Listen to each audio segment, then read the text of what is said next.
여러분 안녕하십니까? 가장 빠른 종합뉴스 뉴스큐 시작합니다. 네, 민주당 공천 논란이 지도부 균열로 노출되고 있는 가운데 고민정 최고위원이 총선 전략이 보이지 않는다며 사퇴했습니다. 오늘은 민주당 박범계 선거관리위원장과 총선 전국 짚어보겠습니다. 프랑스가 러시아의 반격으로 고전하고 있는 우크라이나에 직접 병력을 투입할 수 있음을 시사했습니다. 미국과 서방의 우리나라에 대한 포탄 제공 압력이 다시 커질 것으로 예상되는데 강성웅 해설위원 실장과 알아봅니다. 화요일 뉴스큐 의료 공백 사태 분위기부터 알아보겠습니다. 의대 증원에 반발하는 전공의들이 집단 사직을 한 지 일주일이 넘어가면서 의료 차질도 그만큼 커지고 있습니다. 정부는 전공의들에게 29일까지 복귀하라고 재차 강조하고 있지만 정부와 의사들의 입장차는 좁혀질 기미가 없어 환자들의 불편만 가중되는 모습입니다. 현장에 나가 있는 취재기자 연결합니다. 조용성 기자. 네, 신촌에 있는 세브란스 병원에 나와 있습니다. 네, 오늘 의료 차질 상황부터 알려주시죠. 네, 전공의들이 집단 휴직을 한 지 오늘로 8일째를 맞고 있습니다. 이곳 신촌 세브란스 응급실에는 가동할 수 있는 병상이 한 자릿수로 줄어든 상태입니다. 하지만 정부는 중증 환자를 치료하는데 큰 문제는 없다고 판단을 하고 있습니다. 전공의들이 집단 휴직을 한 이후 상급 종합병원에서는 신규 환자는 24%, 수술은 50% 감소했지만 모두 중등증 또는 경증 환자로 파악했다고 밝혔습니다. 전국 99개 수련병원을 점검한 결과 사직서를 제출한 사람은 전공의의 80.6% 수준이고 사직서는 모두 수리되지 않았지만 근무지를 이탈한 전공의는 72.7%에 달합니다. 정부는 특히 환자의 건강이 위협받는 상황에 신속히 대응하기 위해 오늘부터 즉각 대응팀을 운영하기로 했습니다. 또 필수 의료 분야의 의료진들을 위해 특례법 제정에 속도를 내겠다고 밝혔습니다. 진료지원 인력 시범사업도 오늘부터 진행되는데요. 전공의들의 빈자리를 메우고 있는 간호사들의 법적 부담을 줄이기 위해 병원장이 업무 범위를 정해주고 법으로 보호하기로 한 겁니다. 그러나 전공의들의 빈자리를 지키고 있는 의료진들의 피로도는 점점 높아져서 한계치에 근접하고 있다는 평가가 나오고 있습니다. 네, 오늘 의사 집단의 행동에 대한 중대본 회의에 앞서서 다시 한번 전공의들에게 29일까지 돌아오라라는 최후 통첩을 했다고요? 그렇습니다. 정부는 다시 한번 29일까지 전공의들이 돌아온다면 죄를 묻지 않겠다고 밝혔습니다. 대화의 문은 열려 있고 그렇게 다시 한번 전공의들이 재차 돌아오길 촉구했는데요. 29일까지 돌아오지 않는 전공의들에 대해서는 앞으로 사법적인 절차를 밟겠다는 입장입니다. 최소 석 달의 면허 정지를 비롯해 법적 조치에 들어간다는 방침입니다. 이에 의사협회는 상황이 바뀐 것이 없는데 복귀를 요구하는 것은 폭력적이라고 주장했는데 직접 들어보겠습니다.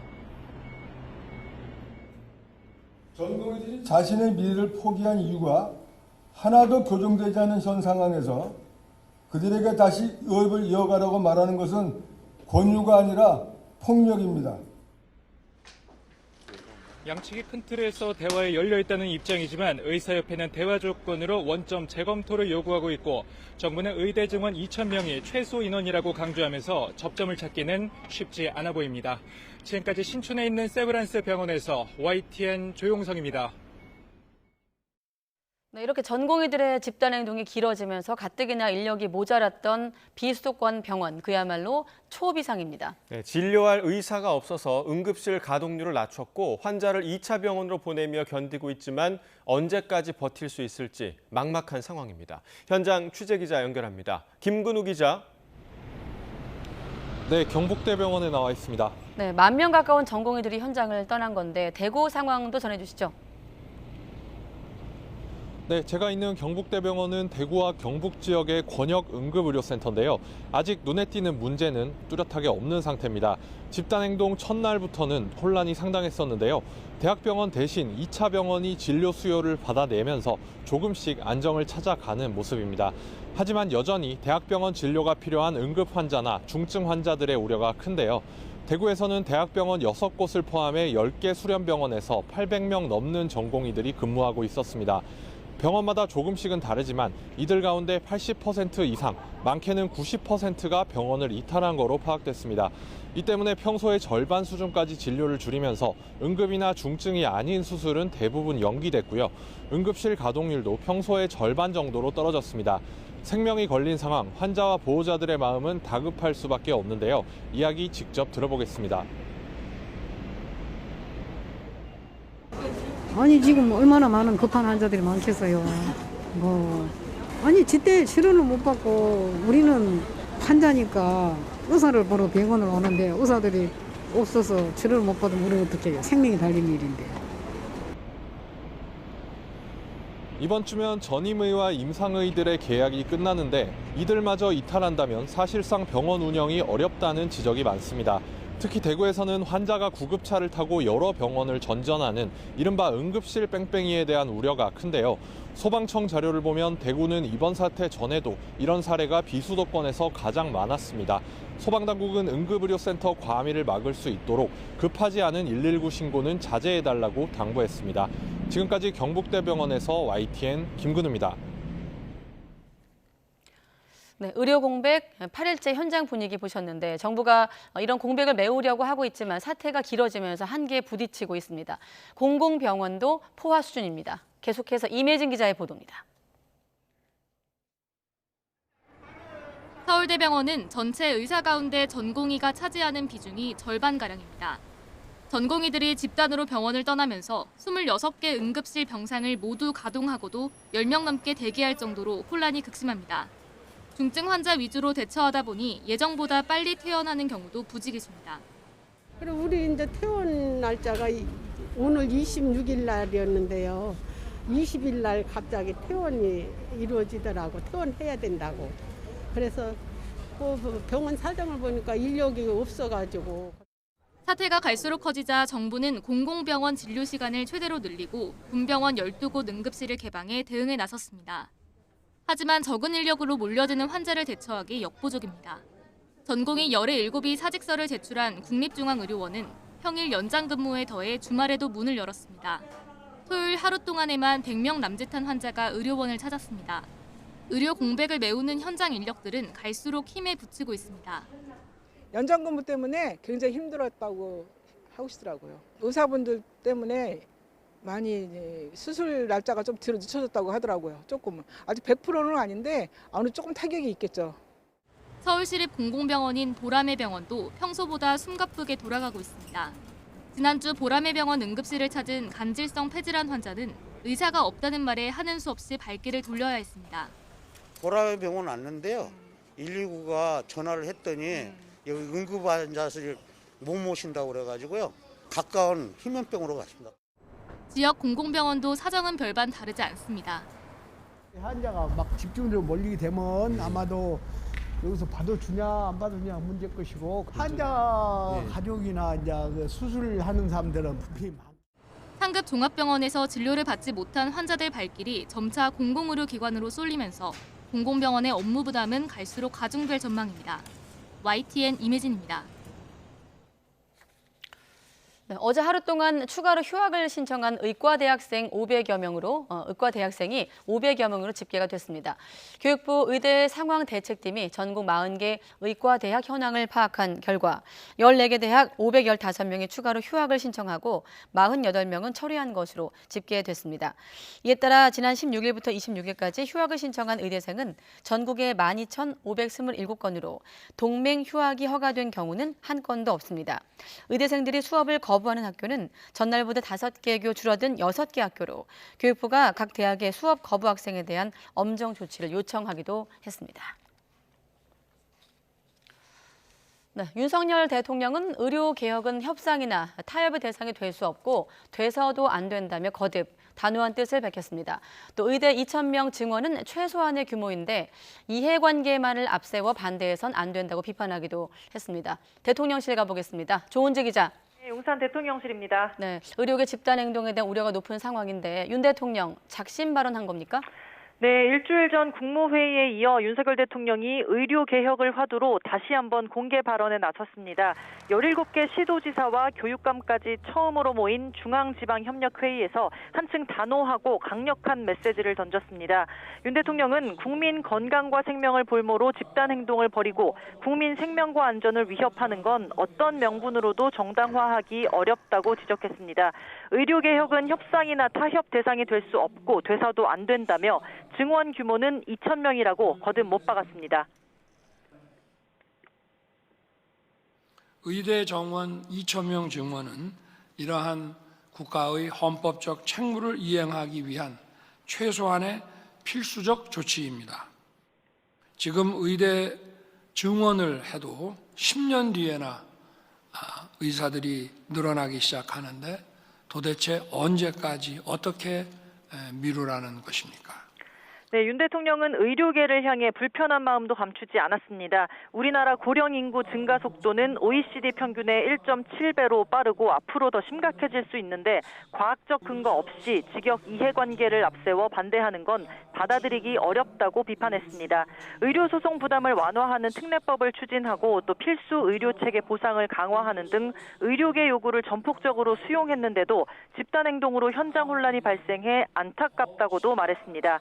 윤 대통령은 환자의 진료 공백을 막기 위해 중앙정부와 지방의 협력이 어느 때보다 중요하다면서 시도지사를 중심으로 환자 생명과 안전을 지키는 데 총력을 다해달라고 당부했습니다.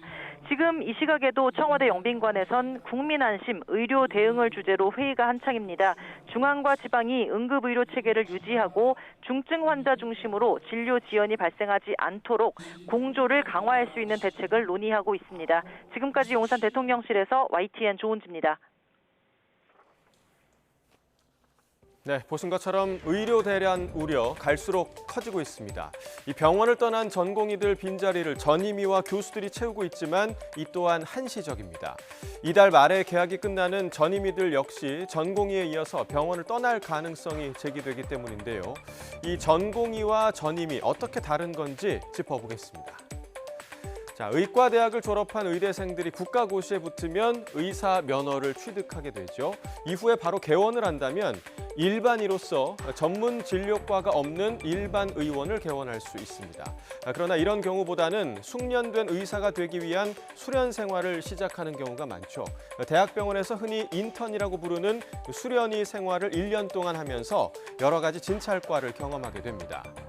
자, 이후에 원하는 과를 선택해서 해당 과에서 4년여 동안 레지던트, 즉 전공의로서 근무하게 됩니다. 보통 이 전공이라고 하면 이 인턴과 레지던트 과정을 모두 포함해서 부르기도 합니다. 이 전공의 생활을 마치게 되면 전문의 시험을 치를 수가 있는데 여기에 합격하면 해당 과 전문의가 되고 갈림길이 생깁니다. 전문의로 바로 개원을 할 수도 있고요. 또 대형 병원에서 전공 과목을 추가로 공부할 수도 있는데 이 과정을 전임의 혹은 펠로우라고 부릅니다. 이 전임의는 보통 더 높은 경력, 다양한 경력을 쌓아서 교수가 되고자 하는 의사들의 선택지로도 알려져 있습니다. 자, 같은 의사이지만 이렇게 명칭처럼 각기 다른 상황이 이번 의료계 사태에서도 드러나고 있는 건데요. 환자들의 고통과 불안을 잠재울 중재안, 해결책이 하루빨리 나오길 국민은 바라고 있습니다. 네, 더불어민주당이 친문 핵심 임종석 전 대통령 비서실장이 출마한 서울 중성동갑의 전현희 전 국민권익위원장을 전략 공천했습니다. 임 전 실장을 이 지역구 공천에서 배제하면서 계파 갈등이 더 격화하는 가운데 친문계 고민정 최고위원이 최고위원직을 사퇴했습니다. 국회로 가보겠습니다. 박기원 기자. 네, 국회입니다. 네, 임 전 실장의 출마 의사를 밝혔던 곳으로 수정을 하고, 자, 공천장을 받지 못하게 된 건데 당내 분위기도 함께 전해주시죠. 네, 민주당 전략공천관리위원회는 오늘 계파 갈등의 뇌관으로 꼽혀온 서울 중성동갑 지역구 공천 결과를 발표했습니다. 전현희 전 국민권익위원장을 전략 공천한 겁니다. 전 위원장은 추미애 전 법무부 장관, 이현주 전 의원과 함께 총선 국면에서 민주당 내 여전사 3인방으로 불리는 인물입니다. 이곳에 도전장을 냈던 임종석 전 대통령 비서실장은 민주당 후보로 이 지역구에 출마하는 게 무산됐습니다. 안규백 전략공관위원장의 이야기 들어보시겠습니다. 임종석 입장은 다른 지역에 투입하는 거 좋다고 보시나요? 그건 뭐 아직까지 그 논의를 한 바가 없습니다. 반대 의견이 있었나요? 반대 의견도 있었습니다. 어제도 이 부분에서 많은 토의가 있었고 오늘 또 대부분 이 지역에 대해서 앞서 당 지도부는 임 전 실장에게 서울 송파갑에 출마할 것을 요청했지만 임 전 실장은 서울 중성동갑 출마 의지를 굽히지 않았습니다. 친문 등 비명계도 이 지역구에서 경쟁력이 높은 임 전 비서실장을 배제해선 안 된다고 주장했는데 오늘 전략공관위의 발표로 당장 반발의 목소리가 커지고 있습니다.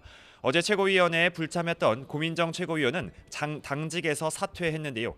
최근 공천 갈등과 관련해 지도부 안에서 더 할 수 있는 역할이 없는 데다 자신에게 돌아온 답도 차라리 최고위원에서 물러나라는 중진 의원의 말이었다고 사퇴 이유를 설명했습니다. 임 전 실장 측은 일단 선거운동을 중단하고 대책을 고민 중이라고 밝혔지만 비명계 찍어내기 논란은 더 확산할 것으로 보입니다. 특히 오후 2시부터 2시간 넘게 진행되고 있는 민주당 의원총회에서는 거센 반발이 잇따르고 있습니다.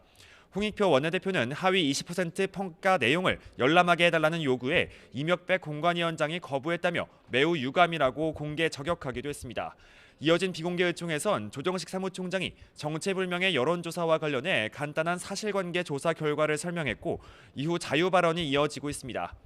이런 가운데 하위 10%에 포함된 박영순 의원은 이재명 대표의 사당으로 전락한 민주당에서는 미래를 기대할 수 없다며 이낙연 대표의 새로운 미래로의 합류를 선언했습니다. 공천 갈등이 계속되는 가운데 추가 탈당이 분열 국면으로까지 이어질지 주목되고 있습니다.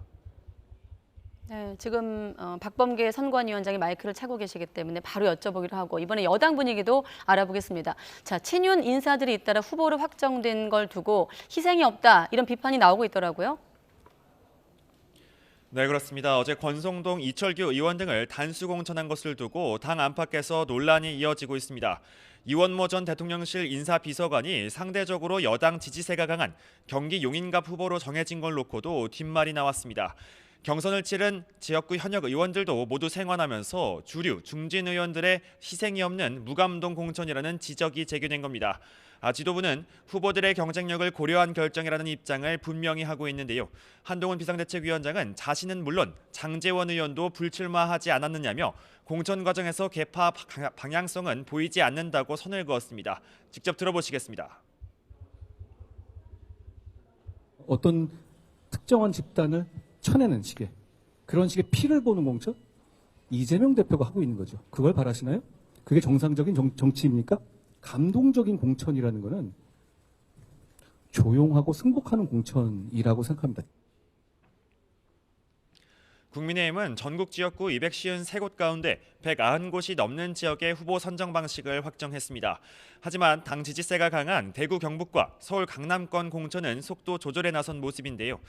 당 안팎에선 오는 29일 본회의에서 예정된 쌍특검법 재표결 전까지 내부 파열음을 최소화하려는 것 아니냐는 분석도 나오고 있습니다.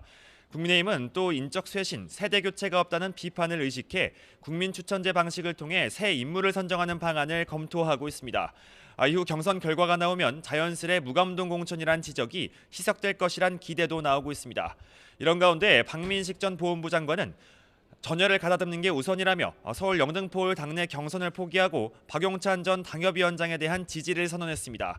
또 사선 이명수 의원은 총선 불출마를 선언하면서 총선 승리와 윤석열 정부의 성공을 위한 대의 멸친의 길을 선택하겠다고 밝혔습니다.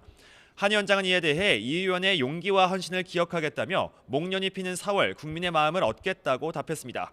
지금까지 국회에서 YTN 박견입니다. 더불어민주당 홍익표 원내대표가 모레 본회의에서 선거구 획정안이 통과되지 않아 4월 총선이 정상적으로 치러지지 않을 경우 책임은 전적으로 정부 여당에 있다면서 국민의힘에 빨리 입장을 정하라고 촉구했습니다. 홍 원내대표는 오늘 원내대책회의에서 국회의원 선거가 얼마 남지 않았는데 선거구가 아직 확정되지 않아 국민께 큰 혼란을 드리고 있다며 이같이 말했습니다. 이어 민주당이 불리한 선거구 획정위 원안을 그대로 처리하자고 여당에 제안했지만 여당은 이제 와서 받아들일 수 없다고 한다고 비판하기도 했습니다. 국민의힘 윤재욱 원내대표는 4월 총선 선거구 획정과 관련해 전북 지역구 의석수를 현행대로 유지하는 대신에 비례대표 의석은 한석 줄이는 안을 민주당에 제안하기도 했습니다. 윤 원내대표는 오늘 중진회의와 원내대책회의를 마친 뒤 기자들을 만나 이렇게 밝히며 비례대표 의석 한석까지는 민주당이 양보할 뜻이 있다고 설명했습니다. 김진표 국회의장이 의석수를 한석 늘리는 중재안을 제시했다는 보도에 대해선 아이디어 차원에서 나온 이야기라며 국민의힘은 의원 정수를 줄이겠다고 약속한 만큼 받아들일 수 없다고 강조했습니다.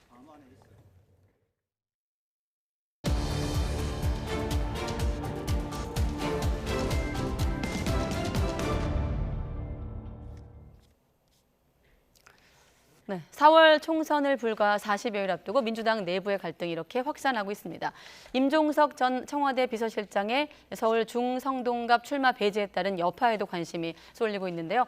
총선 큐, 오늘은 박범계 민주당 선관위원장과 함께 이야기 이어가겠습니다. 네, 안녕하십니까? 네, 반갑습니다. 네.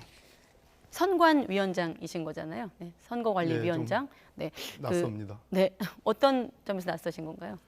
선거 관리. 글쎄요, 뭐 아무튼 저 스스로 굉장히 자연스럽지 않다. 그러나 어쩔 수 없이 맡게 될 수밖에 없는 그런 작품의 당의 상황, 그런 것들이 좀 낯설죠. 일단 전임이신 정필모 전 위원장 네, 같은 경우 네. 건강상의 이유인데 최근 당내 불거지고 있는 뭐 여론조사 문제 등과는 네. 무관한 겁니까? 글쎄요, 뭐 제가 이제 어제 발령이 돼서 오늘 네. 아침 오전에서야 이제 선관위원들 만나고 당직자들을 만났는데. 네. 자초지정은 뭐 잘 모르겠습니다. 근데 전임 정필모 위원장께서 건강상의 이유를 들었으니까 네. 뭐 저로서는 그렇게 뭐 달리 믿지 않을 이유가 없다고 생각합니다. 네. 드러난 이유 그대로다 이렇게 생각하시는 거고 오늘 속보가 여러 나왔습니다. 예. 박범계 선관위원장 섭외가 되자마자 막 속보가 쏟아지고 예. 있는데 질문도 하나씩 드리겠습니다. 네. 먼저 전현희 전 권익위원장의 전략 공천이 됐는데 어떻습니까? 지금 임종석 전 실장 같은 경우 사실상 공천 배제 이렇게 언론에서 보도가 되고 있거든요. 중성동갑에서 공천이 배제된 거죠. 그러니까 네. 임종석 전 실장께서 당신이 이제 국회의원을 했던 그 지역에 그 연고가 있기 때문에 그 지역으로 와서 네. 총선에 나가고 싶은 그런 열망과 희망은 충분히 있을 수 있다고 생각합니다. 그러나 반대로 또 당의 입장에서는 이모저모 따져서 그분의 경력과 상직에 맞는 그러한 어떤 전략적인 지역에 배치를 하고 싶은 당의 어떤 고려도 있는데 그 점에서 어떤 서로 이제 맞지 않았던 그런 결과가 됐고 애석한 문제이기는 합니다. 네. 그러나 전현희 전 위원장은 역시 마찬가지로 문재인 정부에서 장관급 권익위원장을 했고요. 네. 그래서 뭐 그 부분 중성동갑에 공천하는 것이 뭐 부자연스럽다고 보지는 않습니다. 자 이렇게 되면 사실 윤희숙 전 의원 같은 경우는 운동권 저격수로 이제 국민의힘에서 네. 내세우고 있는 인물인데 예. 농지법 악연이 있는 전현희 예. 전 이제 위원장이 예. 배치가 되면서 윤희숙 대 전현희 이렇게 되면 좀 프레임이 바뀌는 건가요? 이 지역구 같은 경우는? 전현희 전 위원장은 아시다시피 종로 출마를 원했었는데 그리고 이제 권익위원장으로 재직하면서 말 그대로 윤석열 정부의 감사원에 의한 탄압의 전형 그런 네. 상징으로 되어 있죠. 실질적인 내용이 그러하고요. 네. 그런 측면에서 지금 윤희숙 전 의원이 출마를 이미 확정짓고 공천을 받았기 때문에 네. 거기에 중성동갑에 전현희 전 위원장이 나가는 것은 대단히 아주 보기 좋은 드라마틱한 그런 선거 구도가 잡혔다. 볼만한 선거가 되겠다 하는 생각입니다. 그러면 바꿔 말해 윤희숙 전 의원 입장에서는 어떨까요? 전현희 물론 확정이 됐습니다만 임종석 전 실장이 만약에 이제 배정이 됐다면 좀 누가 더 어려웠을까요? 글쎄요, 그거는 뭐 예측할 수 없는 문제긴 하죠. 네. 뭐 임종석 전 실장의 경쟁력을 지금 여기서 그 지역에 공천이 배제됐으니까 설명이 그렇습니다만 전현희 전 위원장 굉장히 국민적 인지도가 높은 그리고 이미지도 좋지 않습니까? 네. 그래서 윤희숙 전 의원 뭐 못지않게 괜찮은 인사라고 보는데 아주 용호상박의 멋진 싸움이 될 거라고 그 두 사람의 그 프레임이 이제 어떻게 될까요? 이를테면 운동권 저격수에서 이제는 좀 프레임이 바뀔 것 같은데. 전현희 전 위원장은 말 그대로 아까 제가 말씀드렸듯이 현직으로서 윤석열 정부의 마지막까지 버틴 그러한 위원장이죠. 네. 윤희숙 전 의원은 뭐 최근에 와서 윤석열 정부에 대한 굉장한 어떤 그 비호를 뭐랄까 뭐 이제 방패 역할을 많이 했는데 말 네. 그대로 윤석열 정부 심판이냐 아니냐의 구도가 제대로 잡혔다고 생각합니다. 네. 아무튼 임종석 전 실장에게 당에서 이제 송파감을 타진했고 임종석 전 실장이 사실상 거절한 것까지 왔고 아까 지금 자막처럼 대책을 수기하고 있다. 임 전 실장이 좀 어떤 선택을 할 거라고 보십니까? 아니면 해야 된다고 보십니까? 누가 뭐래도 임종석 전 의원 또 전 비서실장 문재인 정부의 비서실장 하면 누구 봐도 민주당을 사랑하는 분. 네. 또 민주당의 말 그대로 선거에 있어서 실무 역할을 했던 사무총장직을 했던 분, 네. 또 말 그대로 과거 민주화 시대의 지도자 아니었습니까? 그런 측면에서 민주당이 승리하는 이번 돌아오는 총선에서 승리하는 길에 저는 고민하실 거고 그러한 좋은 결론을 내리지 않을까. 그래서 당에서 권유하는 어떤 전략 지역에 한 번쯤 더 검토해 주시기를 저 개인적으로도 그러한 바람이 있습니다. 가능성이 있다고 보십니까? 그런 조율 과정이 좀 성사 가능성이 있을까요? 지금으로선 이따가 얘기할 고민정 최고위원이 사퇴하는 국면까지 이제 온 상황인데. 오늘 아침까지만 해도 저는 가능성이 많이 있다고 봤는데 네. 이제는 절반 된 것 같습니다. 고민정 아마 최고위원 사퇴로?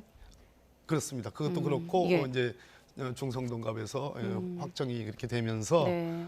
고민을 하시겠지만 그래도 이 인터뷰 혹시 뭐 직접 보시거나 아니면 주위 분들이 보시면 좀 간곡히 민주당을 사랑하는 마음으로 제고해달라라는 생각을 좀 네. 드리고 싶습니다. 네, 박범계 선관위원장의 메시지는 재고해달라라는 것을 YTN 뉴스큐를 통해서 제안을 했는데 혹시 대책을 수기하고 있다고 했으니까 이 내용을 좀 포함해서 들려오면 다시 한번 알려드리기로 하고 자 지금 보면 우리가 이번 주 헤드라인 내내가 임 전 실장이 이번 개파 갈등의 뇌관이다 이렇게 지목이 되고 있거든요. 자 이후 상황을 한번 예상해 본다면 고민정 이제 최고위원이 사퇴까지 했는데 지도부 균열이 지금 노출되고 있는 상황이거든요. 당 밖에서 볼 때는 지금 의총도 열리고 있고요. 네. 부인할 수 없는 사실이고요. 지금도 의총 중인데 네. 고민정 전 최고위원이 아마 중성동갑의 임종석 전 비서실장의 공천 문제를 가장 선명하게 얘기한 사람 중에 한 분이었기 때문에 네. 아마 그 부분에 대한 어떤 그 반발 내지는 최고위 안에서 또 이재명 당대표에 대한 신뢰의 문제를 언급하면서 사퇴를 한 것으로 보여집니다. 네. 그러나 역시 마찬가지로 민주당 우리는 다 민주당원입니다. 민주당을 사랑하고 국민들이 민주당에 기대하는 그 무엇 그것은 민주주의 민생을 회복하고 평화 통일 뭐 이런 것들 아니겠습니까? 네. 그런 측면에서 우리 고민정 최고위원께서 저 결정을 저는 번복해 주기를 저는 바라고 네. 설령 그렇지 않다 하더라도 민주당을 사랑하는 그 테두리 안에서 정치활동 또 다음 총선을 준비했으면 좋겠다 하는 그런 말씀을 드립니다. 네. 번복을 하려면 어떤 면본이 있어야 되는데 고민정 최고위원 같은 경우는 공천 불식을 종식해달라라는 주문이었거든요. 자 선관위원장을 맡으신 직후이기도 한데 공천 불식을 종식해달라 좀 어떤 제안일까요? 주문일까요? 민주당 안에는 공천과 관련된 시스템 공천과 관련된 세 개의 기구가 있습니다. 네. 기본적으로 공천관리위원회, 전략공천위원회 그리고 선거관리위원회 있습니다. 네. 제가 맡은 그 부분은 경선을 엄정하고 공정하게 관리하는 부분인데 적어도 오늘 제가 어제 취임하자마자 네. 오늘 선관위원회를 열어서 양천 지역에 예비 후보에 대한 자격 상실 조치를 의결을 했습니다. 네, 직전에 하고 오신 예, 직전에 업무였죠? 지금 예. 하고 오는 길입니다. 네. 그렇기 때문에 적어도 경선과 관련해서는 저 박범계가 위원장을 하는 이상 지금 걱정하시는 소위 공정성에 대한 시비는 없도록 하겠다 이런 말씀을 드리고 마찬가지로 네. 시스템 공천의 핵인 공천관리위원회, 전략공천위원회에서도 그러한 취지를 충분히 좀 수용할 수 있었으면 좋겠다. 그래서 신뢰가 회복되는 계기가 됐으면 좋겠다 하는 생각 가지고. 그 공정성 시비 중에 하나가 아까 우리 국회에 나가 있는 취재기자도 얘기 줬습니다만 채점표 열람 아니겠습니까? 오전에는 제가 다른 언론 보니까 위원장님께서 아직 얼마 안 돼서 그 절차를 좀 확인해 보신다고 하셨는데 혹시 오후 시간이 됐는데 바뀐 게 있을까요? 입장이? 채점표를 공개를 하게 되면 전체적으로 그것이 당사자, 이의를 제기하는 분에게 어떤 설득력은 되겠지만 네. 그것이 이 도미노처럼 전체적인 공천관리기구들의 공천 또는 선거관리기구들에 대한 의혹과 의문 또 불신이 증폭되기 때문에 네. 원론적인 입장에서의 그런 그 여러 가지 기준표 채점 기준 또 채점의 내용들 네. 이런 것들을 일반적으로 공개하는 것에 대해서는 저도 반대를 합니다. 규정은 어떤가요? 잘 몰라서. 없습니다. 그렇게 돼 있지 않습니다. 그렇군요. 그것이 공개되도록 돼 있지 않고 당사자 본인에게 최종 결과만을 통보하는 그런 시스템으로 돼 있는 것으로 알고 있습니다. 박용진 의원 같은 경우는 회의하기도 전에 통보했고 소명 절차가 없다고 했는데 여기에 대해서는 어떻습니까? 역시 마찬가지입니다. 저도 뭐 직접적으로 전화를 듣고 호소도 들었습니다만. 박용진 의원한테. 예, 그렇습니다. 당사자 본인에게 최종적인 결과 통보를 했는데 그 부분에 대한 여러 가지 소위 말하는 백데이터 네. 그런 것들을 밝히라는 요구 아니겠습니까? 그렇게 되면 그 부분에 대한 승복 가능성의 이 여부를 떠나서 네. 전체적으로 전체적인 선거판이 굉장히 걷잡을 수 없는 그런 혼란으로 휘몰아칠 가능성이 있기 때문에 네. 일반적인 의미의 그러한 열람과 공개는 불가능하고 다만 이의를 제기하는 부분에 대해서 네. 당의 해당 기구의 장들이 네. 그것을 인식하고 인지하고 그 부분에 대해서 적극적으로 해명하는 노력들 그것은 필요하다고 생각합니다. 네, 알겠습니다. 오늘 어렵게 모실 만큼 좀 질문이 많은데, 네. 그 아까 임 전 실장을 향해서도 말씀하셨습니다만 또 박용진 의원한테 혹시 하실 말씀 있으면 방송에서. 아니요, 뭐 네. 전화 통화로 통화로 따로. 충분히 들었습니다. 네, 알겠습니다. 자, 이광재 전 사무총장의 공천도 어제 눈에 띄는 속보 중에 하나였는데 사실 여러 가지 상징성 갖고 있는 인물이거든요. 뭐 원조 친노, 노무현의 오른팔 여러 좀 직함 절친들이 있는데 삼선 의원, 국회 사무총장 출신의 이광재 후보였던 이번 총선의 등판 어떤 의미가 있는 겁니까? 전에 거슬러 올라가 보면 2년 전 지방선거에서 강원도지사 출마와 관련해서 당이 빚을 진 면이 있죠. 예.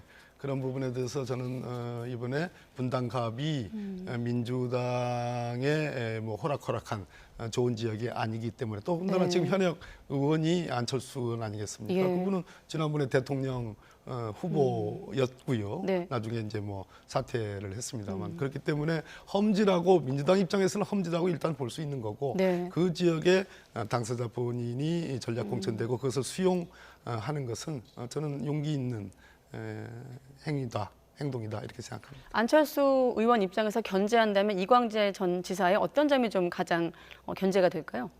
지금 시점에서. 제가 아는 정치인 중에 전략을 갖고 있는 아주 영민한 정치인 하면 몇 손가락 꼽을 수 있는데 그 중에 한 분입니다. 그래서 그런 측면에서 상당한 그 순발력을 대응을 해야 될 겁니다. 안철수 의원. 제가 근데 왜 그런데 그런 어드바이스를 해야 될지는 잘 모르겠습니다. 선관위원장이시기 때문에 총선을 총괄적으로. 안철수 후보에게 도움이 되는. 네, 한번 또 서로를 아는 또 측면에서 한번 제가 여쭤봤고요.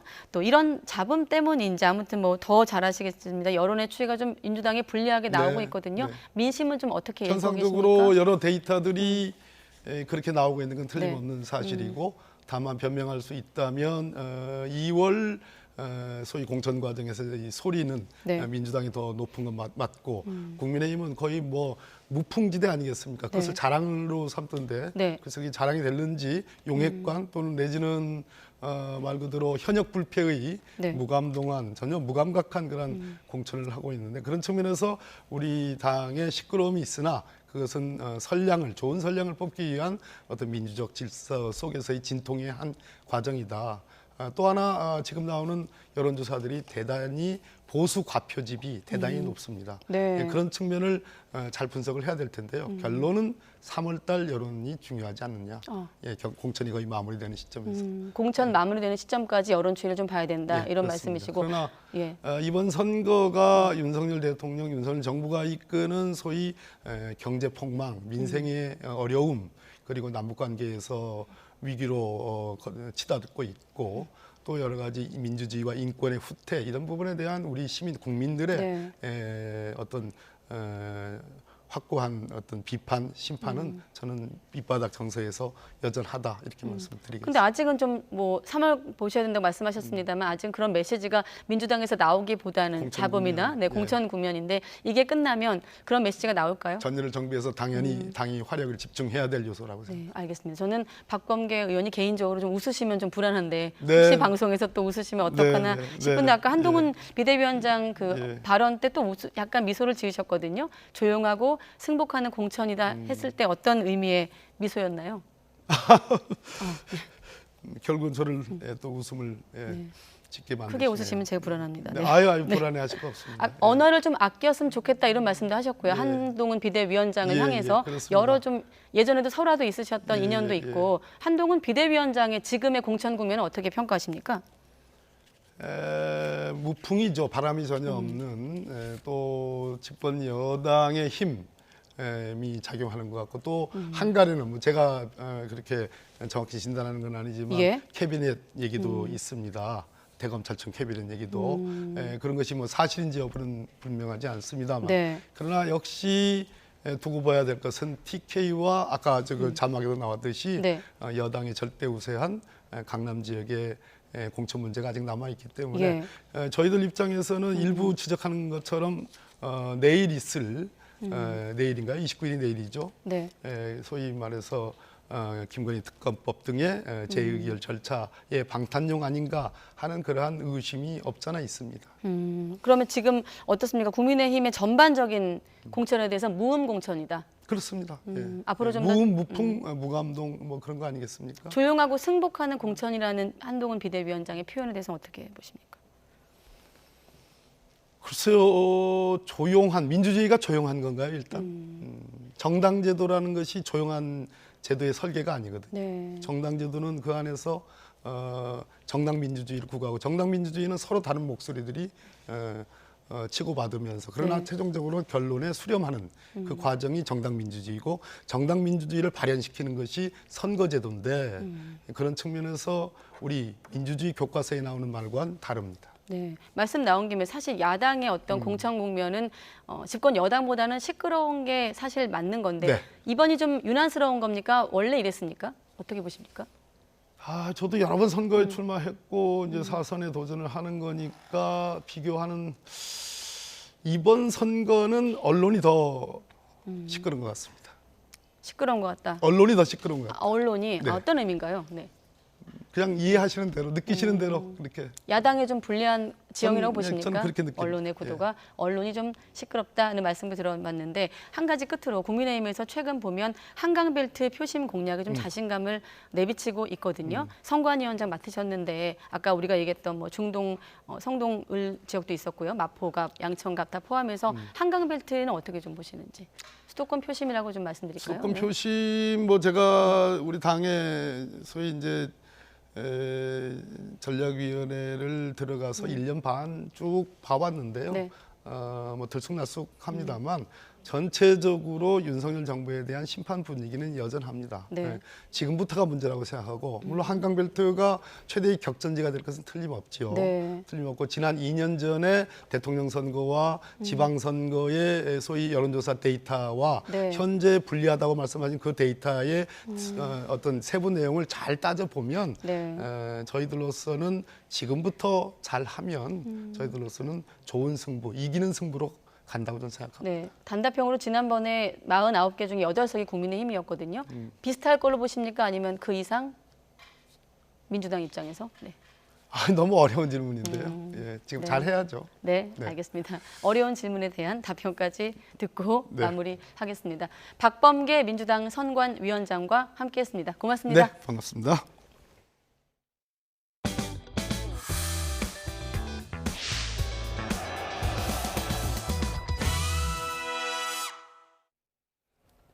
네, 축구협회 현장에서 속보가 있어서 제가 좀 서둘러 질문 드렸는데 바로 현장으로 가보겠습니다. 안녕하십니까. 대한축구협회 전력강화위원장 정혜성입니다. 지금까지 진행된 국가대표 전력강화위원회 회의 결과 및 감독 선임에 대해서 말씀을 드리겠습니다. 대한축구협회는 다음 달 있을 2026 북중미 월드컵 2차 예선 2경기를 맡을 한국 축구 대표팀 임시감독으로 황선홍 현 올림픽 대표팀 감독을 선임하기로 했습니다. 아울러 6월에 있을 월드컵 2차 예선 준비에 차질이 없도록 적어도 5월 초까지는 정식 감독을 선임할 예정입니다. 선임 과정에 대해서 말씀드리겠습니다. 오늘 회의까지 총 3차례 전력강화위원회 회의가 있었습니다. 21일 1차 회의에서 3월 임시체제냐 아니면 대표팀 재정비로 바로 나설 정식 감독을 뽑느냐의 논의가 있었습니다. 일단 임시 감독에게 맡기고 장기적 관점으로 시간적 여유를 갖고 정식 감독을 뽑자는 의견도 있었고, 대표팀 재정비가 절실한 시점이니 이번 3월 2경기부터 정식 감독에게 팀을 맡기는 게 좋겠다는 의견이 많아 이쪽에 무게를 두었고, 다음 2차 회의에서 후보자에 관한 논의를 이어가기로 하였습니다. 24일 2차 회의에서는 전력강화위원회에서 아직 후보자 논의를 구체적으로 시작하지 않았음에도 1차 회의 이후부터 특정 지도자들이 언급되면서 언론과 축구 팬들의 부정적 반응이 고조된 상태였습니다. 이런 상황에서는 대표팀과 감독이 국민들의 지지를 얻기 힘들다는 위원들의 의견이 있었습니다. 만약 지금 정식 감독을 뽑기로 했는데 국민들의 지지와 응원을 받을 수 없고 제대로 된 리더십을 발휘할 수 없다면 방향을 바꾸는 게 맞다는 의견이 나왔습니다. 조금 시간이 걸리더라도 충분한 논의를 통해 우리 대표팀에 맞는 좋은 감독을 신중하게 뽑는 게 좋다는 의견들이 나왔습니다. 결국 2차 회의에서는 3월 경기는 임시감독 체제로 가자는데 의견이 다시 모아졌고, 임시감독을 맡을 후보자에 대한 논의가 이어졌습니다. 위원들은 임시감독에 대해 A매치 2경기를 위해 K리그 현직 감독을 선임하는 것은 무리다. 또한 주어진 시간을 생각할 때 외국인 지도자는 맞지 않다. 그렇기 때문에 KFA 소속이거나 또는 경험은 많지만 현재 팀을 맡지 않고 있는 지도자가 맡아야 한다는데 의견을 모았습니다. 이 자리에서 후보가 3분으로 압축되었고 우선순위도 정해졌습니다. 우선순위 1순위가 황선홍 감독이었습니다. 이에 2차 회의 결과를 바탕으로 저는 협회와 소통을 했고 25일 낮에 황선홍 감독에게 대표팀 임시 감독직을 제안했습니다. 황 감독은 생각할 시간을 달라고 요청을 했고 결국 어제 임시 감독을 수락하겠다는 답을 받았습니다. 오늘 3차 회의에서는 위원들에게 1순위 후보자의 수락 여부를 전하고 A 대표팀과 올림픽 대표팀 운영 계획과 관련해 공유하고 의견을 들었습니다. 이와 더불어 다음 회의부터는 좀 더 장기적인 관점에서 차기 정식 대표팀 감독 선임을 위한 논의를 이어가자는 내용으로 회의를 마무리했습니다.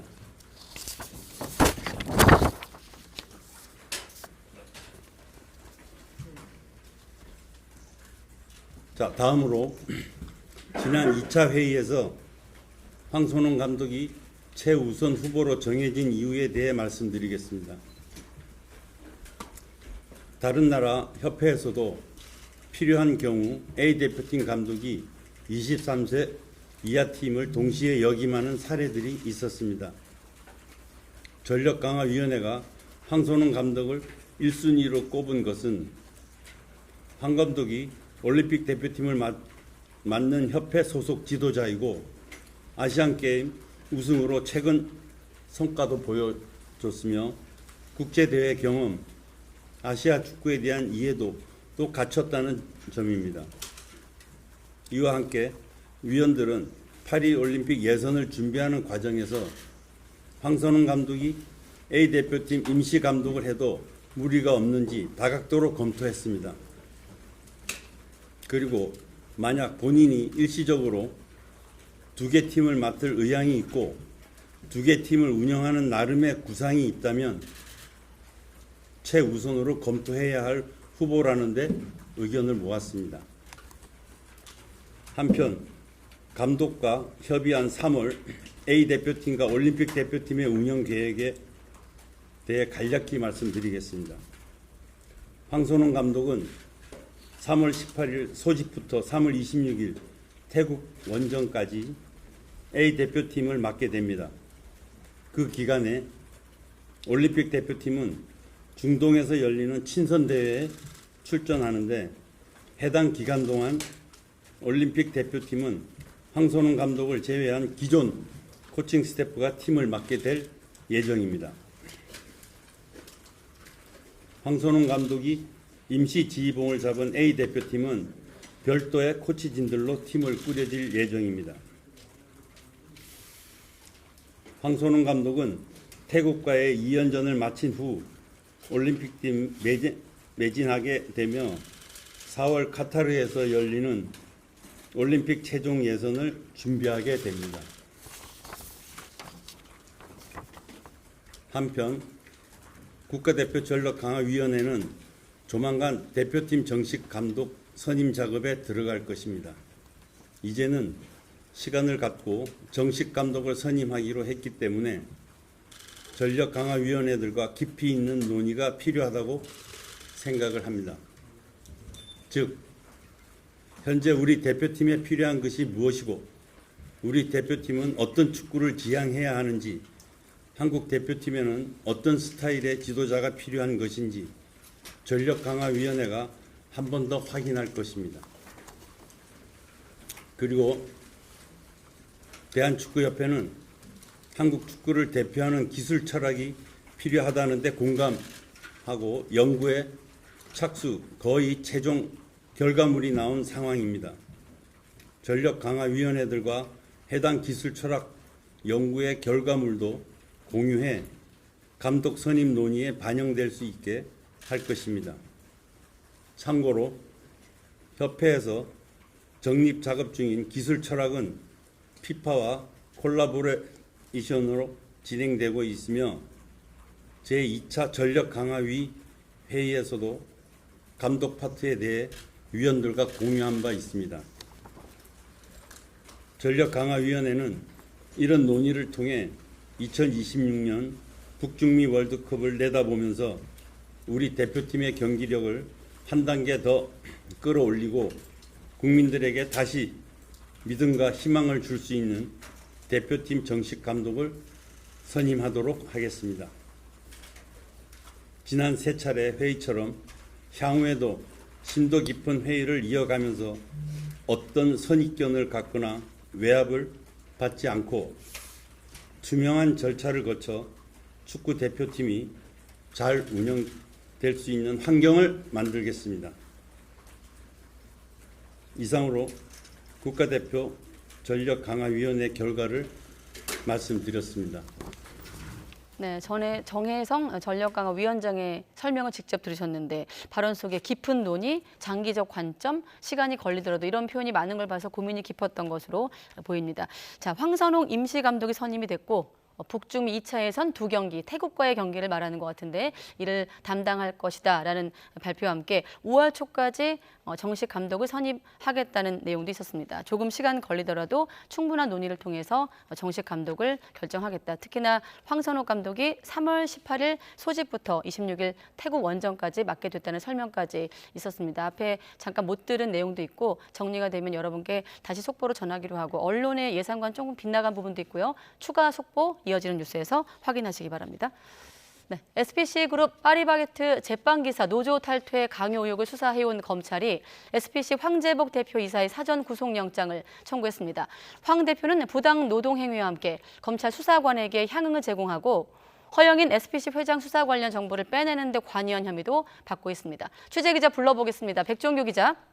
네, 서울중앙지검입니다. 네, 그러니까 검찰이 노조 탈퇴 강요 의혹 관련해서 SPC 본사 임원 신병 확보에 나선 건 처음이죠? 네, 서울중앙지방검찰청은 오늘 노동조합 및 노동관계조정법 위반, 뇌물공여 혐의 등으로 황재복 SPC 대표 이사의 사전 구속영장을 청구했습니다. 검찰은 재작년부터 SPC그룹 자회사 PB파트너즈가 민주노총 화섬식품노조 파리바게트 지회 조합원들을 상대로 노조 탈퇴를 종용하거나 인사불이익을 주는 등 부당 노동행위를 한 것으로 보고 수사해왔는데요. 황 대표는 지난 2019년 7월부터 2022년 7월까지 이 같은 부당 노동행위에 관여했을 뿐 아니라 민주노총 소속 조합원 명단을 한국노총 측에 넘겨 사측의 친화적인 조합원 확보를 돕거나 한국노총 측에 사측 입장이 담긴 인터뷰와 성명을 발표하게 한 것으로 보고 있습니다.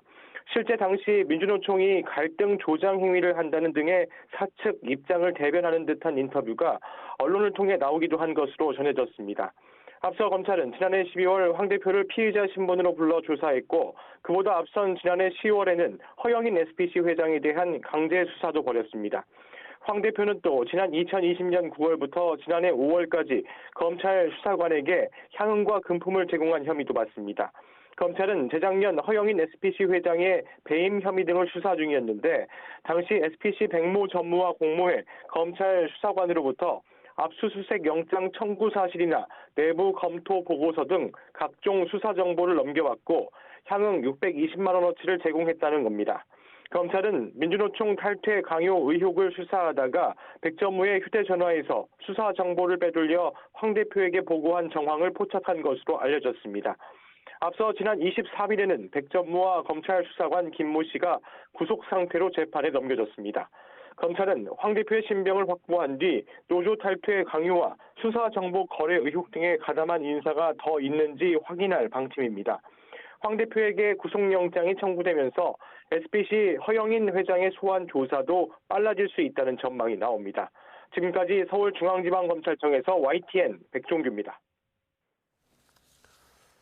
오송 지하차도 참사 사건을 수사 중인 검찰이 공무원과 시공사 관계자 등 12명을 재판에 넘겼습니다. 청주지방검찰청은 업무상 과실치사상 등의 혐의로 행정중심복합도시 건설청 공무원 5명과 금강유역환경청 공무원 3명을 불구속 기소했습니다. 행복청 공무원들은 시공사의 제방 훼손 사실을 알고도 원상 회복을 지시하지 않고 이후에 설치된 임시 제방도 관리 등을 소홀히 한 혐의를 받습니다. 금강유역환경청 공무원 3명은 현장 점검을 하지 않은 채 하천 점용 허가를 연장하고 관리 업무를 제대로 하지 않은 혐의 등을 받고 있습니다. 모텔에서 생후 2달도 되지 않은 쌍둥이 자매를 엎어재워 숨지게 한 혐의를 받는 친모가 구속 기소됐습니다. 앞서 경찰은 친모 A씨에게 아동학대 살해 혐의를 적용해 송치했지만 검찰은 살인의 고의성을 인정하기 어렵다고 보고 아동학대 치사 혐의로 바꿨습니다. A씨는 지난 1일 새벽 인천 주안동 모텔에서 생후 49일 된 쌍둥이 자매를 학대해 숨지게 한 혐의를 받습니다. 검찰은 모텔에 함께 있던 20대 계부가 범행에 가담했는지 등을 조사하고 있습니다. 대전 동부경찰서는 병원 응급실에서 의료진을 폭행하고 난동을 피운 혐의로 50대 A씨를 불구속 입건했습니다. A씨는 지난 17일 새벽 대전 동구 한 종합병원 응급실에서 응급구조사에게 주먹을 휘두르고 불을 지르겠다며 위협하는 등 행패를 부린 혐의로 현행범 체포됐습니다. 얼굴을 다쳐 병원으로 이송된 A씨는 술에 취한 상태였으며 경찰 조사에서 의료진 말투가 기분 나빠 그랬다고 진술한 것으로 전해졌습니다. 최근 주춤했던 비트코인 가격이 급등하며 2년 만에 최고가를 기록했습니다. 현물 ETF를 통한 투자가 늘 거라는 낙관론이 비트코인 가격을 끌어올렸습니다. 워싱턴 권준기 특파원입니다. 가상화폐 거래소에서 비트코인 한 개 가격이 54,000달러, 우리 돈 7,200만 원을 넘겼습니다. 지난 14일 52,000달러를 찍은 뒤 열흘간 박스권에 갇혀있던 가격이 하루 만에 5% 넘게 급등한 겁니다. 비트코인이 5만 4천 달러를 넘긴 건 2021년 말 이후 2년여 만에 처음입니다. 시가총액 2위인 이더리움도 2% 넘게 올라 3,200달러에 육박했습니다. 블룸버그 통신은 현물 ETF를 통해 지속적인 투자 수요가 몰릴 거라는 기대감이 비트코인 가격을 끌어올린 것으로 분석했습니다.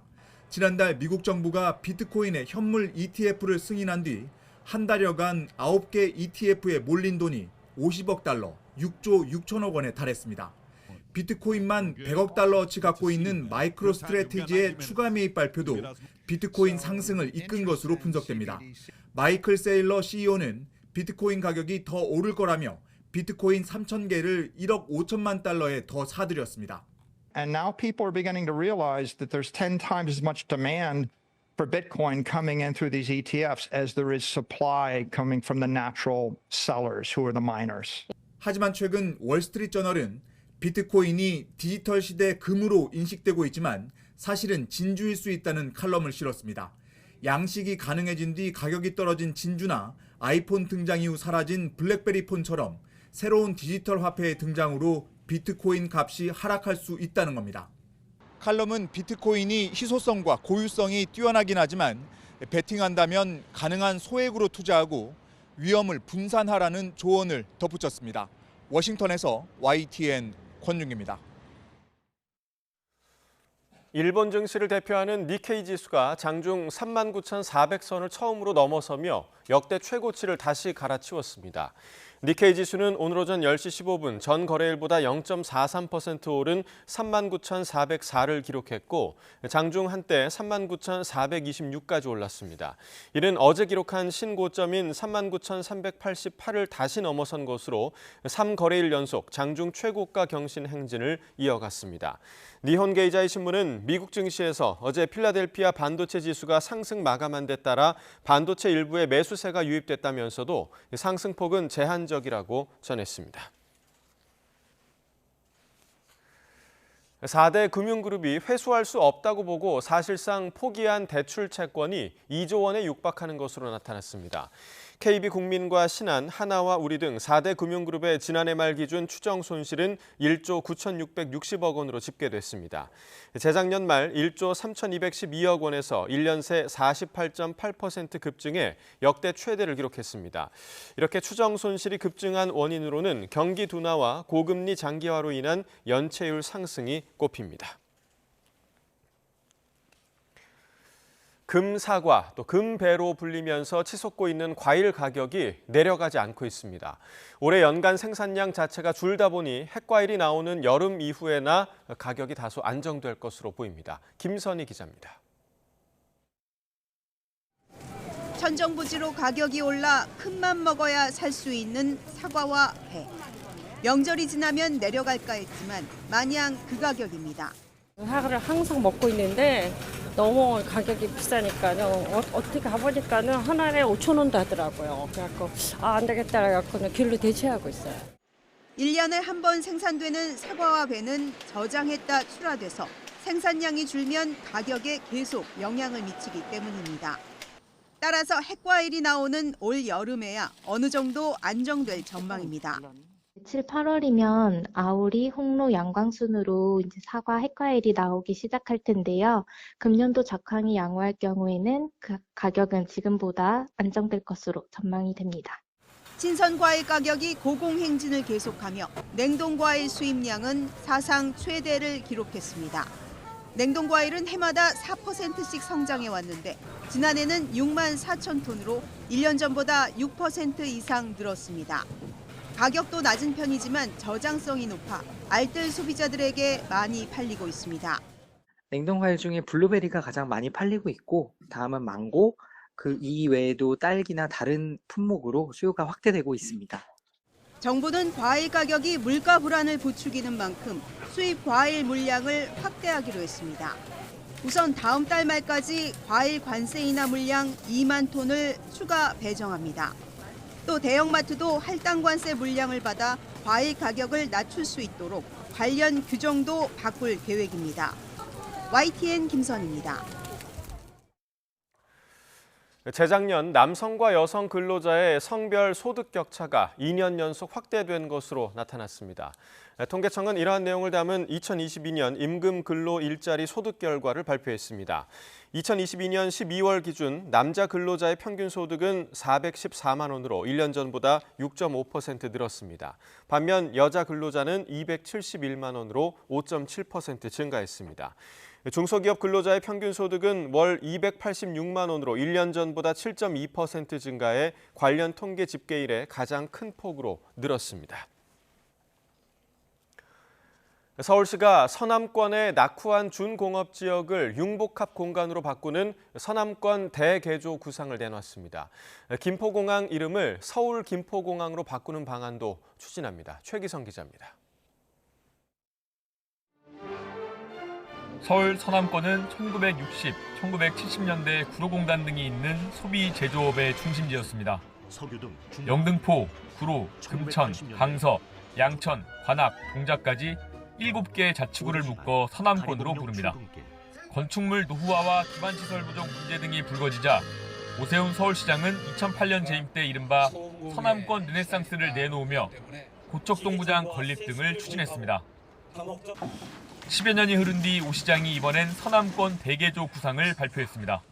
서남권 중공업 지역을 산업이나 주거 등 다양한 기능을 할 수 있도록 허용하고 각종 규제를 대폭 개선한다는 내용입니다. 250%로 제한했던 중공업 지역 용적률을 최대 400%까지 완화해 직주근접형 주거지로 바꾸겠다는 계획입니다. 공장과 주거지를 엄격하게 분리하던 기존 규제와 제도를 개선하고 용적률 인센티브를 통해서 산업과 문화, 녹지가 공존하는 미래 융복합 산업 공간으로 혁신하겠습니다. 김포공항은 서울 김포공항으로 명칭을 바꾸고 현재 2,000km 이내로 제한한 국제선 전세편 운영 규정을 3,000km까지 넓히는 방안도 추진합니다. 기본적인 방향은 바람직하지만 공항 범위 확대와 항공고도 제한 완화라는 내용을 동시에 어떻게 해결할지가 관건이라고 전문가는 평가합니다. 김포공항의 범위를 넓혀서 더 좀 국제적인 기능을 강화하겠다. 이러면서도 동시에 그 공항으로 인해서 높이 제한을 받는 부분들을 좀 완화하는 그런 정책을 쓰겠다. 이렇게 이제 약간 상반되는 이야기를 하고 있어요. 서울시는 사업별로 이르면 내년부터 공사를 시작할 방침입니다. YTN 최기성입니다.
살짝 겁이 날 만큼 진화하고 있는데 자, 인공지능과 접목된 스마트폰 경쟁도 치열합니다. 바로 스페인에서 열리고 있는 세계 최대 규모 이동통신 전시회 모바일 월드 콩그레스가 첨단 스마트폰의 각축장입니다. 네, 혁신과 차별화로 무장한 기업들이 삼성과 애플의 양대 아성에 도전장을 던졌습니다. 김태현 기자가 전해드립니다.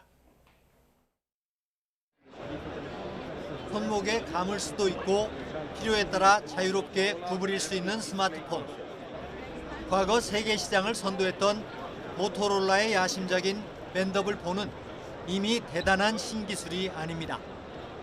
세계적인 추세에 따라 올해의 화두는 역시 인공지능, AI입니다. 휴대전화가 항공편과 호텔을 예약해주고 목적지로 가는 지름길을 알려주며 추억의 동영상을 만들어주는 콘셉트 폰에 관심이 쏠렸습니다. 애플리케이션 없이 비서 기능을 극대화한 도이치텔레콤의 AI 폰입니다. 많은 기업들이 혁신을 무기로 삼성과 애플의 양대 브랜드에 도전하고 있습니다. Because it's dominated by two big players, Apple and Samsung. If you're a smaller player with lower volumes, you've got to find some ways to innovate and add some differentiation to your device.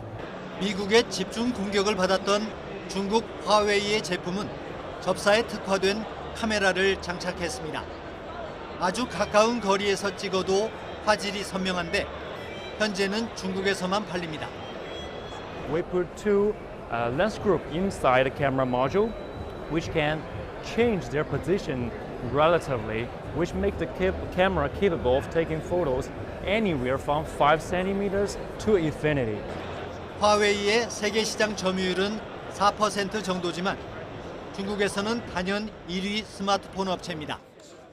다른 중국 업체는 고품질의 초소형 스피커가 내장된 뮤직폰을 선보였습니다. 아랍에미리트의 위성통신 기업 투라야는 스카이폰을 내놓았습니다.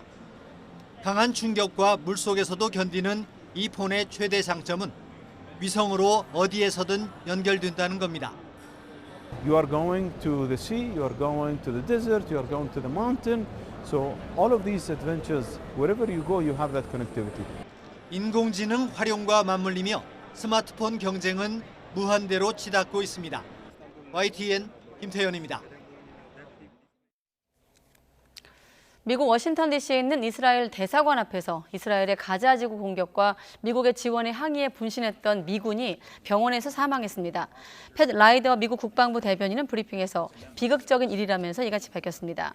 숨진 군인은 미 공군 소속 소프트웨어 개발 엔지니어로 팔레스타인의 자유를 이라고 외치며 분신했으며 1분 정도 뒤에 경찰과 보안 요원들이 불을 껐지만 심각한 화상을 입고 병원으로 옮겨졌습니다.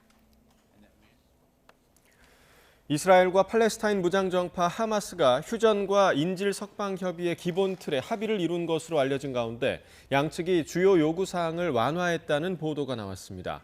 미국 CNN 방송은 현지 시간 26일 하마스가 이스라엘 완전 철군 요구 등 그동안 고수해온 핵심 요구사항을 일부 철회했다고 여러 소식통을 인용해 보도했습니다. 미국 뉴욕타임스 역시 이스라엘 측에서도 인질 석방을 대가로 장기 복역 중인 유명 팔레스타인 수감자들을 석방할 수 있다는 신호를 보내는 등 하마스 측의 요구를 더 들어주겠다는 입장을 표명한 것으로 전해졌습니다. 네, 지난해 9월 북러 정상회담 이후 양측의 군사적 밀착이 가속화되온 가운데 신원식 국방부 장관은 북한이 러시아에 포탄 수백만 발로 추정되는 컨테이너 6천여 개를 보냈다고 밝혔습니다. 또 북한이 향후 재래식 전력 가운데 무인기 체계에 가장 중점을 두고 전력을 증강할 것으로 내다봤습니다. 조수연 기자가 보도합니다. 신원식 국방부 장관은 출입기자단과의 간담회에서 북한이 지난해 8월 이후 최근까지 러시아에 보낸 컨테이너가 6,700개에 이른다고 밝혔습니다. 컨테이너 숫자로 미루어 152mm 포탄은 300만 발 이상, 122mm 방사포탄은 50만 발 이상 등 수백만 발이 러시아에 전해졌을 것으로 추정했습니다. 현재 북한 군수공장 수백 개 가운데 30%가 가동 중인데 러시아 관련 공장은 모두 가동하고 있는 것으로 보인다고 말했습니다. 러시아가 북한에 보낸 컨테이너 숫자는 30% 정도 더 많다며 식량이 가장 큰 비중을 차지하고 있어 북한이 식량을 안정적으로 유지하는 추세라고 설명했습니다. 컨테이너에는 무기 관련 부품도 포함된 것 같다며 나중에 완성체로 받기 위해 부품 소재들을 러시아가 제공하고 있는 것으로 평가했습니다. 군사과학 기술이 러시아보다는 뒤지니까 러시아가 현재 운영하고 있는 유도무기 체계들의 유도 장치들은 그 러시아가 직접 만들고, 그래서 그 북한은 거기에 이제 로켓 추진체 부분을 조립해서 넘겨주는 게 아닌가로 추정이 됩니다. 신 장관은 또 9.19 군사합의 폐기를 전후로 북한 전방 지역에서의 무인기 동향은 크게 바뀐 게 없다고 말했습니다. 그러면서 북한이 앞으로는 재래식 전력 가운데 무인기 체계를 중심으로 전력을 증강할 것으로 내다봤습니다. 또 올해 들어 북한이 순항미사일을 계속 발사하는 데에는 러시아 판매를 앞당기려는 의도도 있지만 우리 해군 전력보다 열세인 상황을 고려해 지대함 순항미사일을 개발하거나 도발용 목적도 있는 것 같아 예의주시하고 있다고 설명했습니다. 순항미사일이 핵 탑재 수단인 건 분명하지만 아직까진 부정적으로 본다며 앞으로 북한이 계속 시험 발사할 것으로 예측했습니다. 이어 지난해 9월 북한이 전술핵 공격 잠수함이라고 주장하며 공개한 김군옥 영웅함은 진수식 이후 밖으로 나오지 않았다며 현재 내부 장비를 장착하는 활동을 하는 것으로 추정했습니다. 신 장관은 북한의 다음 정찰위성 발사 시점에 대해서는 4월 초로 예상하지만 빠르면 다음 달에 발사할 수도 있다고 언급했습니다. YTN 조수연입니다. 네, 프랑스가 러시아의 반격으로 고전하고 있는 우크라이나에 직접 병력을 투입할 수 있음을 시사했습니다. 네, 이런 가운데 미국과 서방의 우리나라에 대한 포탄 제공 압력이 다시 커질 것으로 예상됩니다. 이 소식 강성웅 해설위원 실장과 조금 더 알아보겠습니다. 어서 오십시오. 네, 프랑스가 우크라이나의 병력 투입 가능성을 시사한 건데 어떻게 확인된 건가요? 어제 파리에서 우크라이나 지원 협력국 회의가 열렸습니다. 네. 마크롱 대통령이 주재를 했는데 그 끝나고 기자회견에서 마크롱 대통령이 답변을 하는 과정에서 이렇게 얘기를 했습니다. 엘리제궁에서 열린 회의 직후에 마크롱 대통령에게 이 파병과 관련된 질문을 기자가 했습니다. 네. 기자가 했는데 파병 문제를 논의했다. 그리고 그러나 합의는 없었다. 그렇지만 어떠한 방안도 배제해서는 안 된다. 이렇게 얘기를 했고요. 러시아가 승리하지 못하도록 유럽 국가들은 모든 일을 할 것이다. 이렇게 얘기를 했습니다. 한번 직접 그 말한 내용을 들어보는 게 좋을 것 같습니다. 예. Tout a été évoqué ce soir de manière très libre et directe. Il n'y a pas de consensus aujourd'hui pour envoyer de manière officielle, assumée et endossée des troupes au sol, mais en dynamique, rien ne doit être exclu. Nous ferons tout ce qu'il faut pour que la Russie ne puisse pas gagner cette guerre. 네, 이 우크라이나 파병에 대한 검토 좀 갑자기 나온 얘기인 것 같은데 그동안 이런 조짐이 있었습니까? 그래서 이게 처음 이런 얘기가 공식적으로 논의가 된 것 같은데요. 예. 네. 마침 하루 전에 그 슬로바키아 총리가 이 회의를 참석하기 직전에 이런 얘기를 했습니다. 일부 나토 국가들이 파병을 검토하는 것 같다 이런 얘기를 했고 그러나 어떤 나라인지는 특정을 하지 않았습니다. 예. 그러니까 이제 회의 끝나고 마크롱 대통령에게 이런 질문이 나온 겁니다. 아마도 러시아의 반격이 요즘 거세지고 또 트럼프 전 대통령이 대선 후보 연설 과정에서 우리는 돈을 만약에 내지 않으면 군대를 뺄 뿐만 아니라 러시아가 나토 국가를 공격하도록 네. 부추기겠다 이런 얘기를 하고 난 이후에 굉장히 수위가 높아진 것 같습니다. 경계의 수위가. 네. 그런 이후에 나온 발언이라서 굉장히 주목됩니다. 네, 러시아가 반발했을 것 같은데 입장이 나온 게 있습니까? 러시아가 공식 입장은 그 사이에는 없었습니다. 이게 밤에 나온 얘기이기 때문에 대신 이제 유럽에 있는 러시아 대사, 그 빈에 있는 콘스탄틴 가브릴로프라는 유럽 안보협력기구 그 사무실에 러시아 대사가 있습니다. 이 사람이 한 얘기가 파병을 하게 되면 나토와 러시아가 직접 충돌할 수 있다. 이렇게 얘기를 했습니다. 그리고 이렇게 되면 전쟁의 방향을 예측하는 것이 불가능할 것이다. 그리고 유럽 시민들도 유럽에서 전쟁이 나는 것을 바라겠느냐. 러시아도 바라지 않는다. 이렇게 얘기를 했습니다. 굉장히 우려를 나타낸 건데 러시아 정부의 공식 입장이라기보다도 네. 유럽에 나와 있는 러시아 대사가 이렇게 일단 요 정도 입장을 나타냈습니다. 예. 만약에 나토 국가에서 우크라이나에 병력을 보내면 이제 유럽 국가들도 전쟁에 지금 함께하게 되는 셈이잖아요. 예. 그런데 그럼 어떤 나라가 파병을 검토하고 있는 것으로 지금 추정이 되나요? 일단은 프랑스가 검토하고 있는 것 같습니다. 예. 그런데 먼저 검토 얘기가 나오니까 우리는 아니다라고 말한 국가들이 있습니다. 러시아와 굉장히 근접한 폴란드, 체코 이런 나라들은 우리는 그런 검토를 한 적이 없다. 이렇게 다 잘라서 말을 했고요. 슬로베키아의 피초 총리도 이런 얘기를 하는 걸로 봐가지고 자기네들도 안 한다라는 쪽에 지금 기울어 있는 것으로 느껴지고 있고요. 그런데 이제 슬로바키아의 피초 총리 말을 자세히 들어보면 군대를 이미 우크라이나에 보낼 준비가 된 국가도 있다. 이렇게 얘기를 했습니다. 그리고 절대 안 된다는 나라도 있었고 고려해 보겠다라는 나라도 있었다고 합니다. 굉장히 좀 이렇게 아직 의견이 집약이 되지 않고 있는 상황이고 그런데 이제 이 슬로바키아의 피초 총리 얘기가 하나 더 있는데 파병을 희망하는 나토 또는 EU 국가들끼리 조만간에 양자 협상에 나설 가능성도 있다. 그러니까 굉장히 가까워진 건데 그동안 우크라이나에 강력한 무기를 제공한 나라를 미국을 제외하고 유럽에서 보면 프랑스가 있고요, 영국이 있고 독일이 있고 네덜란드가 있습니다. 아마 이 나라 정도가 검토를 하는 게 아닌가. 물론 이것이 이제 실행에 옮겨지기까지는 굉장한 많은 절차가 필요할 텐데 그런 정도 나라를 꼽아볼 수 있을 것 같습니다. 아무튼 우크라이나를 침공한 러시아 반격이 성과를 거두면서 유럽 나라들도 긴장하는 분위기인데 이런 분위기 속에서 스웨덴의 나토 가입도 확정이 됐다면서요? 네, 마지막으로 우크라이나 의회에서 이것을 통과시켰는데요. 이 나토가 핀란드, 스웨덴이 지난해 신청을 했고 그 이전 국가가 30개 국가인데 이 나토 국가들이 모두 다 의회에서 비준안을 통과시켜야만 이게 가능합니다. 근데 스웨덴이 그동안 사실 튀르키예가 반대라서 골탕을 먹었는데 각국의 이제 의회가 순차적으로 이걸 의회를 열어서 통과시키다 보니까 헝가리가 이제 마지막으로 통과시켰고 그래서 이제 공식적으로 회원국이 됐습니다. 스톨텐베르크 사무총장은 32번째 나토 회원국이 된 스웨덴을 축하하면서 나토의 동맹에 들어와서 이제 안전해졌다 이렇게 얘기를 했는데요. 이 지도를 보면 나토 국가가 짙은 청색이 있고 약간 연보라색이 있고 노란색이 있는데요. 가장 짙은 색 왼쪽에 있는 영국, 프랑스를 포함한 이것은 이제 나토의 냉전 이전에 가입한 나라들인데요. 그 이후에 97년부터 추가 가입국들이 늘어납니다. 이 오른쪽에 보라색들인데 이 나라들은 사실 동유럽 국가로서 옛날에 과거의 냉전 시절의 러시아, 소련의 구소련의 어떻게 보면 위성 국가로 분리된 나라입니다. 근데 이 나라로 점점 동진을 하는 겁니다. 그런데 이제 그 당시에 그 냉전 해체 때 미국이 한 말이 있습니다. 1인치도 나토는 저 짙은 색에서부터 오른쪽으로 가지 않겠다고 얘기를 했거든요. 그리고 나서 저 많은 나라들이 다 나토에 가입을 했습니다. 사실 그래서 러시아가 반발하는 거거든요.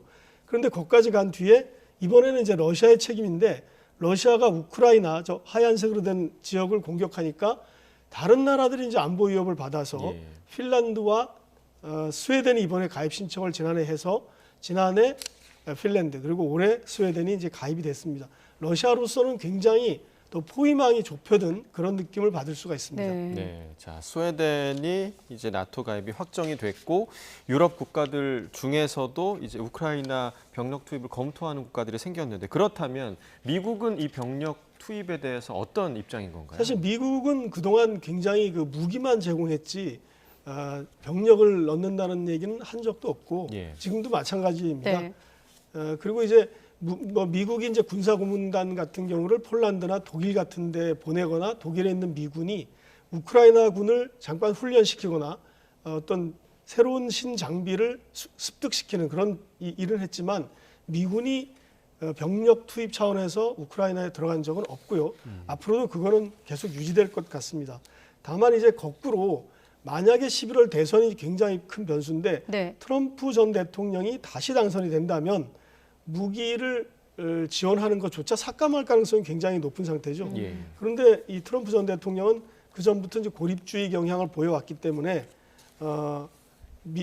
트럼프 전 대통령이 만약에 당선된다면 우크라이나에 대한 무기 지원은 굉장히 줄 것이고 이런 불안감 때문에 사실 이 유럽 스스로 병력을 보낸다는 얘기까지 나온 것 같습니다. 만약에 미국이 손을 뗀다면 유럽 국가들이 스스로 영국, 프랑스, 독일 이런 나라들을 중심으로 이 러시아의 공격을 막아내야 되는 그런 상황이죠. 그래서 그 전에 이제 2%까지 GDP 대비 2%까지 방위비를 각국이 올리기로 했는데 아직 대부분의 나라 절반 정도는 거기에 도달하지 않았습니다. 그런 얘기를 하면서 이제 방위비를 증가시키는 과정에서 파병 얘기까지 나온 겁니다. 자, 끝으로 우리나라 입장까지 좀 정리하고 마무리하면 될 것 같은데 이렇게 되면 우리나라를 향해서 포탄 지원을 좀 강하게 요청할 가능성도 있을 것 같고 우리의 공식 입장은 살상 무기를 지원하지 않는다 아닙니까? 맞습니다. 덧붙여 질문드리면 어떻습니까? 이 얘기가 나온 직후에 유리 김이라는 미국 국무부의 수석 부차관보가 한국에 대해서 무기 지원을 우크라이나에 대한 무기 지원을 촉구하는 말을 했습니다. 굉장히 같이 흘러가는 그런 스토리 같은데 그리고 지금 당장 필요한 것은 155mm 포탄이 우크라이나에 가장 필요하다 이런 얘기를 했습니다. 그러니까 한국이 과거에 미군을 최종 사용자로 지정한 33만 발을 지원했다. 이것이 이제 우크라이나의 포탄을 지원했다고 하는 건데 그 이후에 이제 러시아의 반발이 계속됐고 이런 상황에서 우리나라는 공식적으로 살상 무기는 지원하지 않는다 이런 입장을 밝혔습니다. 그러니까 그 입장을 유지한 것은 굉장히 잘했고요.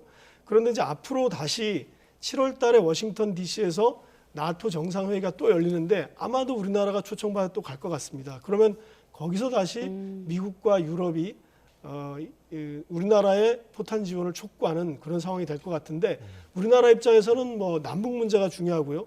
그다음에 러시아와의 관계가 무너지는 것 이것을 막아야 되는 부분이 있기 때문에 기존의 살상 무기는 지원할 수 없다. 이런 우리 정부의 입장을 계속 유지하는 게 좋을 것 같습니다. 네, 알겠습니다. 아무튼 프랑스가 병력 투입을 시사한 것을 좀 필두로 우리나라 입장까지 한번 정리해봤습니다.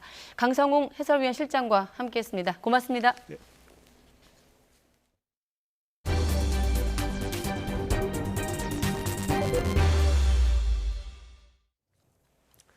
네, 국내에서 파는 제품들은 정부가 품질을 보장한다는 의미로 각종 인증을 받습니다.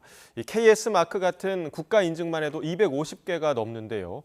정부가 중복되거나 절차가 과도하다는 지적을 받는 인증을 손보기로 했습니다. 이승배 기자입니다. 세계인의 입맛을 사로잡은 수출 효자 품목 김. 그런데 가공 방법에 따라 국가 인증은 따로따로입니다. 조미김은 수산 전통식품의 품질 인증, 마른 김은 김 및 김 가공품 품질 인증을 받게 돼 있습니다. 이름이 다른 만큼 인증 기준과 절차도 다릅니다. 업체 입장에선 절차가 번거롭고 효율이 떨어질 수밖에 없는데 이런 지적에 따라 정부가 올해 안에 하나로 합치기로 했습니다. 계량기 인증도 간소화됩니다. 지금까진 제품 하나하나를 모두 검사하다 보니 가스와 수도, 저울 등 6종류만 따져도 1년 검사량이 650만 건에 달합니다. 검정 비용은 고스란히 제품 가격에 반영돼 비싸지고 출고 시간도 더 걸린다며 업체들은 개선을 요구해왔습니다. 이에 따라 정부는 표본 검정 방식을 도입할 예정입니다. 이처럼 정부가 전체 257개 법정 인증 제도를 전수조사해 189개를 손보기로 했습니다. 실효성이 없는 인증 24개를 폐지하고 평가 항목과 절차 등이 중복되는 8개는 통합, 그리고 비용과 절차가 과도한 인증 66개는 개선하기로 했습니다. 또 소비자에게 혼선을 주는 유사 인증 91개는 표준 인증 목록에서 없앨 계획입니다. 인증제도 개선으로서 정확하게 직접적으로 감축되는 비용이 1,527억으로 추정을 하고 있습니다. 그 외에도 자기 적합성 평가를 통해서 경제적으로 기대할 수 있는 효과는 그보다 훨씬 더 크다고 말씀을 드릴 수가 있습니다. 정부는 또 사전 인증 대신 이 기업이 제품 안전성을 스스로 책임지는 사후 관리 방식 인증 제도를 도입해 민간 자율성을 늘려가겠다고 밝혔습니다. YTN 이승배입니다. 스타필드 안성에서 발생한 번지점프 이용객 추락 사고를 수사하는 경찰이 1차적 책임이 있는 안전요원을 먼저 입건했습니다. 경기 남부경찰청 형사기동대는 스포츠체험시설 소속 안전요원 20대 A씨를 구조용 고리 등 안전장비를 제대로 점검하지 않은 혐의로 입건했습니다. 경찰은 해당 시설이 주기적으로 안전점검을 받아야 하는 대상이었는지 또 안전관리자 등을 둬야 하는지 확인하고 있습니다. 또 이번 사고가 중대재해처벌법을 적용할 수 있는 중대시민재해에 해당하는지도 살펴볼 예정입니다. 서울 강남경찰서는 병원에서 마약성 진통제를 빼돌려 투약한 혐의를 받는 20대 간호사 A씨를 긴급 체포했습니다. A씨는 어제 자신이 일하던 서울 강남 한방병원에서 마약성 진통제를 훔친 뒤 병원에서 몰래 투약한 혐의를 받습니다. 마약 판매상이라도 마약을 직접 투약하지 않았다면 법원이 약물치료 프로그램 이수를 선고할 수 없다는 대법원의 판단이 나왔습니다. 대법원은 마약류 관리법 위반 혐의로 기소된 50대 A씨에게 약물치료 프로그램 40시간 이수를 명령한 부분을 직권으로 파기하고 나머지 상고를 기각했습니다. 재판부는 마약류 관리법에서 마약류 사범은 마약을 투약 또는 흡연, 섭취한 사람으로 규정돼 있고 판매상은 포함되지 않는다며 원심 판결이 이를 오해했다고 판단했습니다. 중국 비밀경찰서 의혹이 제기됐던 중식당 동방명주를 운영한 업주에 대해 경찰이 강제 수사에 나섰습니다. 서울경찰청 안보수사대는 지난 22일 동방명주 실소유주 왕하이준 씨 자택과 왕 씨가 운영하는 미디어 업체 사무실을 업무상 횡령 혐의로 압수수색했습니다. 앞서 한 국제인권단체는 중국이 해외로 도망친 반체제 인사 탄압을 위해 세계 곳곳에서 비밀경찰서를 운영하고 있다고 주장했는데 왕 씨 중식당이 국내 거점으로 지목됐습니다. 해가 갈수록 해외 직구 물량이 폭증하면서 가짜 상품이나 마약과 같은 유해 물품 반입 우려도 함께 커지고 있습니다. 관세청이 인공지능을 활용한 분석 기법 등 혁신 기술을 도입해 세관 업무의 효율성과 정확성을 높여가기로 했습니다. 김태민 기자의 보도입니다. 해외에서 들어온 특송 물품이 엑스레이 보안 검사대를 통과합니다. 수입 신고서에 적힌 화물 정보와 다른 물체가 포착되면 즉시 화면에 붉은 선이 나타납니다. 인공지능을 활용한 이 통합 영상 검색 기술은 내년 말 개발을 마치고 오는 2026년부터 현장에 투입될 예정입니다. 최근에 전자상거래가 활성화되면서 특송 물품으로 반입되는 물품이 많이 증가했습니다. AI가 판독자의 업무를 보조해 줌으로써 좀 더 수월하게 또 정확하게 판독을 할 수 있습니다. AI 기술은 보안 영역에도 활용됩니다. 올해부터 인천국제공항에 도입될 이 CCTV는 수많은 여행객 가운데 범행 우려 인물만 콕 집어 실시간 추적합니다. 인물뿐 아니라 소지하고 있던 물품까지 함께 인식해 밀반입 등 범행을 원천 차단할 수 있습니다. 세관에서 사전에 정보 분석을 통해서 우범 여행자로 지정된 여행자가 세관 입국장으로 진입하게 되면 이러한 방식으로 얼굴을 인식하여 서버에 저장하게 됩니다. 이뿐 아니라 수출국이나 수입자 등 70여 개 항목으로 구성된 빅데이터를 활용해 위험 가능성이 큰 화물을 예측하거나 엑스레이 판독 훈련을 위한 다양한 교육 자료를 생성하는 것도 모두 인공지능의 몫입니다. 지난해 해외 직구가 1억 2천만 건까지 급증하며 범죄와 연루된 유해 물품 반입이 사회적 문제로 떠오른 가운데 AI 기술을 활용한 정부의 대응 움직임도 숨가쁘게 이어지고 있습니다. YTN 김태민입니다. 정부가 그린벨트에 이어서 군사시설 보호구역을 해제하며 국토의 4.1%에 이르는 지역에 대한 가장 강력한 토지 규제를 풀었습니다. 전문가들은 용적률과 건폐율, 용도 제한이 풀려 지역 경제 활성화를 기대하는 반면에 또 투기나 난개발을 우려하고 있습니다. 이승윤 기자가 취재했습니다. 국토의 3.8%에 해당하는 그린벨트와 0.3%에 달하는 군사시설 보호구역. 정부가 이번에 가장 강력한 토지 규제를 풀며 지역경제 활성화에 시동을 걸었습니다. 가장 크게 기대되는 건 강원 철원과 충남 서산 등 수도권에 비해 낙후됐던 지방의 균형 발전입니다. 건축이나 이제 개발 행위가 좀 가능해지고 그렇게 되면 결국 그 용도 제한이나 용적률, 건폐율 이런 것들이 이제 많이 그 해제됨으로 인해서 도시 공간 구조가 바뀌는 상당히 좀 획기적이고 좀 결정적인 그 성장 모멘텀이 될 수도 있습니다. 그린벨트 해제가 비수도권에 준 혜택이었다면 군사시설 보호구역 해제 수혜 지역엔 수도권도 포함됐습니다. 이에 따라 성남 서울공항에 인접한 금싸라기 땅인 강남 3구와 성남의 부동산 시장도 활성화할 전망. 다만 미래 세대가 쓸 그린벨트와 군사시설 보호구역을 미리 소모해버린다는 비판도 있습니다. 인구는 줄어들고 환경적인 문제는 계속 심각해지는데 이 정책이 그런 미래를 내다보고 세운 정책인지를 생각해 보면 전혀 그렇지 않게 보인다라는.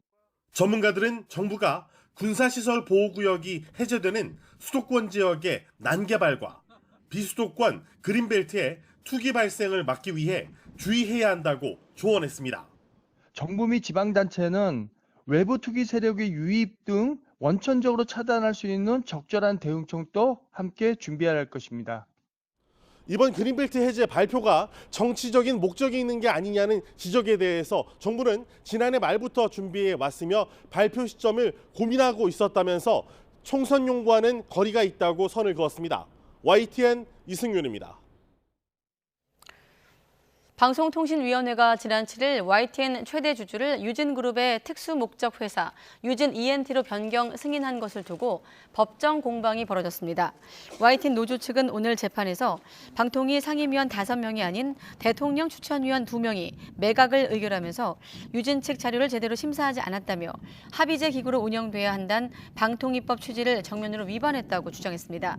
반면에 방통위 측은 국회에서 상임위원 3명을 추천하지 않아 방통위가 불가피하게 2명으로 운영되고 있다며 2인 체제가 불법이면 지난해 말 재승인받은 모든 지상파 방송이 중단돼야 한다고 반박했습니다.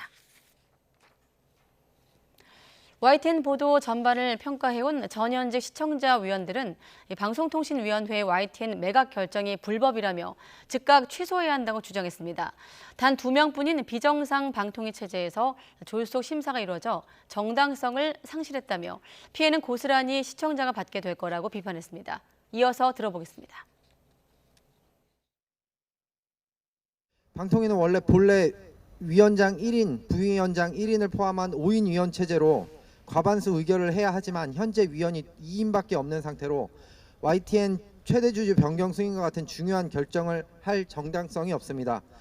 법원은 과거 박문진 이사장 후임을 방통위원 2명의 의결로 임명한 것이 부당하다고 판단을 한 사례가 있습니다. 그래서 마찬가지로 YTN 최대 주주 변경 승인을 졸속으로 한 현 방통위원 2명도 언젠가는 법으로 처벌을 될 것입니다. 정부의 YTN 민영화 압박에서부터 시작해서 방송통신위원회 최대 주주 변경 졸속 승인 그리고 그 후 발표된 정말 말도 안 되는 유진그룹의 이사 선임 계획까지 이 모든 사건들이 불투명하고 비민주적인 절차와 내용으로 아주 일사천리로 졸속으로 진행이 되었습니다. 그리고 가장 그 가운데서 그 결과적으로 피해를 입을 당사자들은 바로 다름 아닌 시청자들입니다. 미국의 민간 달 탐사선 오디세우스의 달 착륙 장면이 공개됐습니다. 휴면 상태였다가 25일 만에 통신을 재개한 일본 달 탐사선도 달의 표면 사진을 보내왔습니다. 최영주 기자가 소개하겠습니다.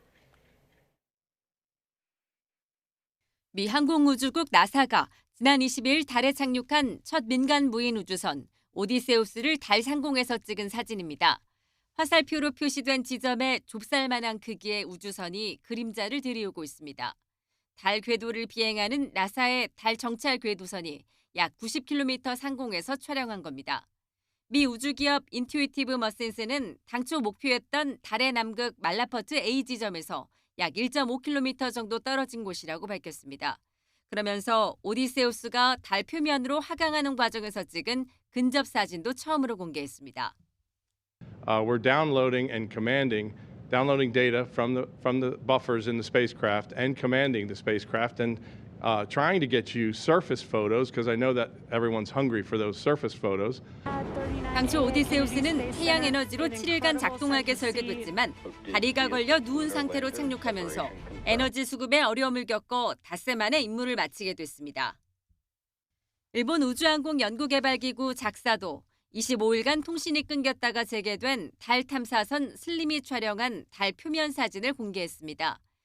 달 표면에 암석등이 흩어져 있는 모습이 비교적 선명하게 담겨 있습니다. 일본은 지난달 20일 슬림 발사에 성공하면서 세계 5번째로 달 착륙에 성공한 나라가 됐습니다.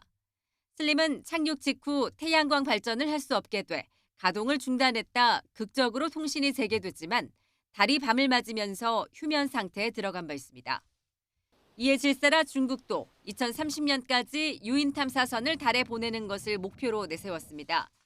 중국 당국은 유인 우주 탐사선의 명칭을 꿈의 배라는 뜻의 멍저우로 정하고 이른바 우주 굴기의 속도를 내고 있습니다.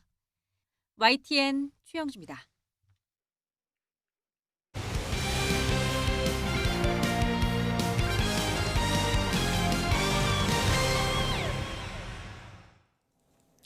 스포츠 소식입니다. 축구대표팀 임시사령탑으로 황선홍 올림픽 축구대표팀 감독이 선임됐습니다. 대표팀은 황선홍 감독 체제로 다음 달 21일과 26일 태국과 북중미 월드컵 예선을 치르게 됐습니다. 취재기자 연결합니다. 김동민 기자 전해주시죠. 네, 축구 국가대표팀 임시감독으로 황선홍 올림픽 축구대표팀 감독이 선임됐습니다. 대표팀은 황선홍 감독 체제로 다음 달 21일과 26일 태국과 북중미 월드컵 예선을 치릅니다. 황선홍 대표팀 명단 발표는 다음 달 11일에 있을 예정입니다. 축구협회 전력강화위원회는 다음 달 21일과 26일 태국과의 북중미 월드컵 경기 전까지 정규 사령탑을 선임하기는 어려웠다고 밝혔습니다. 다수의 외국인 감독 후보들을 검증할 시간 등이 부족했다는 설명입니다. 정혜성 위원장은 임시사령탑을 맡을 국내 감독 후보 3명을 선정한 뒤 이 가운데 위원회에서 가장 많은 지지를 받은 황선홍 감독에게 성인 대표팀 감독직을 부탁했고 황 감독이 어제 수락하겠다고 밝히면서 선임이 결정됐다고 밝혔습니다. 후보로 선정됐던 2순위와 3순위 감독의 이름은 밝히지 않았습니다. 정혜성 위원장은 다른 나라도 필요한 경우 성인 대표팀 감독이 23세 이하 감독을 겸임하는 사례가 있었고 황선홍 감독이 아시아 축구에 대한 이해도 갖췄다고 선임 배경을 설명했습니다. 전력강화위원회는 이와 함께 정규 사령탑 선임을 위한 작업도 계속해 갈 것이라고 밝혔습니다. 황선홍 감독이 이끄는 올림픽 축구대표팀은 오는 4월 올림픽 예선을 겸한 23세 이하 아시안컵에 출전하는데 여기서 3위 안에 들어야 파리올림픽 본선 진출을 하게 됩니다. 전력강화위원회는 황 감독이 따로 성인 대표팀 코치진을 꾸려 2경기를 치를 계획이라고 밝혔습니다.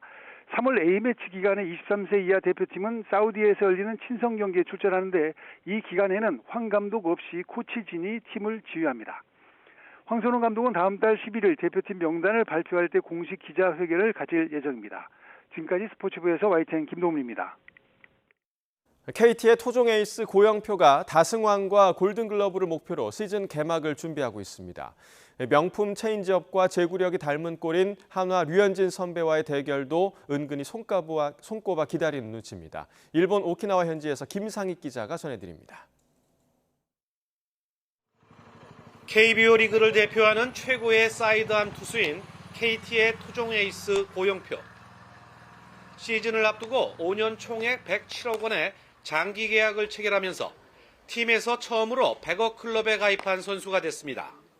이 팀에서 제가 기여해야 되는 부분도 많아야 되고 잘해야 되고 또 그런 부담이나 압박감도 있지만 또 프로 선수라면 그런 것도 이겨내야 되지 않을까 이렇게 생각하면서 임하고 있습니다. 많은 부분이 닮아있는 류현진과의 대결도 기대됩니다. 류현진은 2010년 22번의 퀄리티 스타트를, 고영표는 지난해까지 3시즌 연속 21번의 퀄리티 스타트를 선보였습니다. 두 선수 모두 최정상급의 제구력을 갖고 있는 데다 최대 장기가 체인지업이라는 점도 흥미롭습니다. 저는 또 사이드암으로 던지는 체인지업이고 선배님은 이제 오버핸드로 던지는 체인지업이니까 마운드에서 또 그런 체인지업을 보는 재미가 있지 않을까요? 저희가 맞대결을 하게 된다면. 대형 계약이 책임감으로 어깨를 무겁게 하지만 늘 그렇듯 시즌 개막이 다가올수록 자신감이 넘쳐납니다. 올해도 또 끝날 무렵에 또 상위권에 있지 않을까 이런 기대를 안고 훈련하고 있습니다.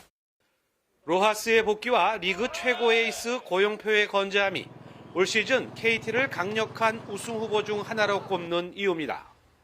2021 시즌 통합 챔피언 마법사 군단이 3년 만에 다시 한번 강철 매직을 준비하고 있습니다. 일본 오키나와에서 YTN 김상익입니다.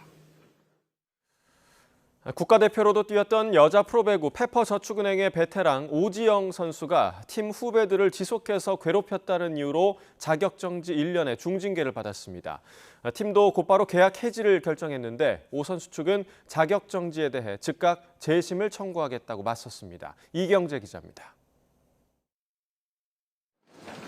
한국배구연맹이 페퍼저축은행 오지영 선수의 자격정지 1년의 중징계를 내렸습니다. 이유는 팀 동료에 대한 괴롭힘과 폭언 등 인권 침해. 상벌위원회는 지난주 금요일에 이어 오 선수와 피해를 주장한 선수의 의견을 다시 들은 데 이어 구단 관계자와 동료 선수들의 진술을 종합해 판단했다고 설명했습니다. 동료로서 이렇게 보듬어주고 운동할 수 있게 격려해준 그런 분위기를 만들어가는 게 우리들의 일이라고 생각을 하고요. 배구뿐만 아니라 다른 종목, 기타 스포츠계에서도 경종을 울리는 계기가 됐으면 좋겠고. 피해 선수들이 제시한 구체적인 괴롭힘은 두 선수를 포함해 22건. 평소 친분이 깊었던 것으로 알려진 A 선수에게 경기 날 외출한 것에 대한 질타나 반성문을 쓰라고 지시한 것 등이 포함됐습니다. 상벌이는 이 두 선수가 지난해 말 차례로 팀을 나간 것도 오 선수의 괴롭힘 때문이라고 판단했습니다. 징계가 내려지자 소속팀 페퍼저축은행도 곧바로 오지영 선수와 계약 해지를 발표했습니다. 오지영 선수 측은 즉각 반발했습니다. 특히 A 선수는 더 아끼는 마음에 여러 차례 선물도 주던 사이라며 괴롭힘을 인정할 수 없고 자격정지에 대해 재심을 청구하겠다고 밝혔습니다. 선임과 후임, 그리고 선배와 후배의 관계라기보다는 언니와 동생 사이의 자매 같은 관계로 보여지는 여러 가지 메시지 내역들이 있고, 진정인 1 선수는 피진정인을 정서적으로 감정적으로 의존하면서 여자 배구 시즌 최다인 23연패 트린지 감독의 경질에 이어 국가대표를 지낸 베테랑 선수의 중징계까지 3년 차를 맞은 페퍼저축은행의 씁쓸한 현 주소입니다. YTN 이경재입니다. 오늘 날도 온화하고 공기도 깨끗해서 야외 활동하기 수월했는데요. 내일도 오늘과 비슷한 날씨 예상하시면 되겠습니다. 내일 서울 아침 기온은 2도로 오늘보다 조금 더 높겠고요. 한낮 기온도 9도까지 올라 온화함이 감돌겠습니다. 다만 아침 저녁으로는 여전히 쌀쌀하니까요. 감기 걸리지 않도록 건강관리 잘해주시기 바랍니다. 내일 중부지방은 하늘빛이 다소 흐리겠고 남부지방은 구름만 많이 지나겠습니다. 대기질은 전국적으로 양호하겠는데요. 다만 동해안 지역에서는 너울성 파도가 높게 일겠습니다. 해안가 접근을 자제하는 등 안전사고에 주의하시기 바랍니다. 내일 아침 기온은 오늘과 비슷하거나 조금 더 높겠습니다. 내일 서울 아침 기온 2도, 대전 0도, 부산은 3도가 예상되고요. 낮 동안에는 예년 기온을 1에서 2도가량 웃돌겠습니다. 서울 한낮 기온 9도, 광주 13도, 대구는 11도가 예상됩니다. 목요일인 모레는 전국에 비나 눈이 내리겠고요. 비가 그친 뒤 3일절 연휴에는 꽃샘추위가 찾아올 전망입니다. 지금까지 날씨 정보였습니다. 가장 빠른 종합뉴스 뉴스큐 마치겠습니다. 네, 이어서 이브닝 뉴스가 방송됩니다. 함께해 주신 여러분 고맙습니다.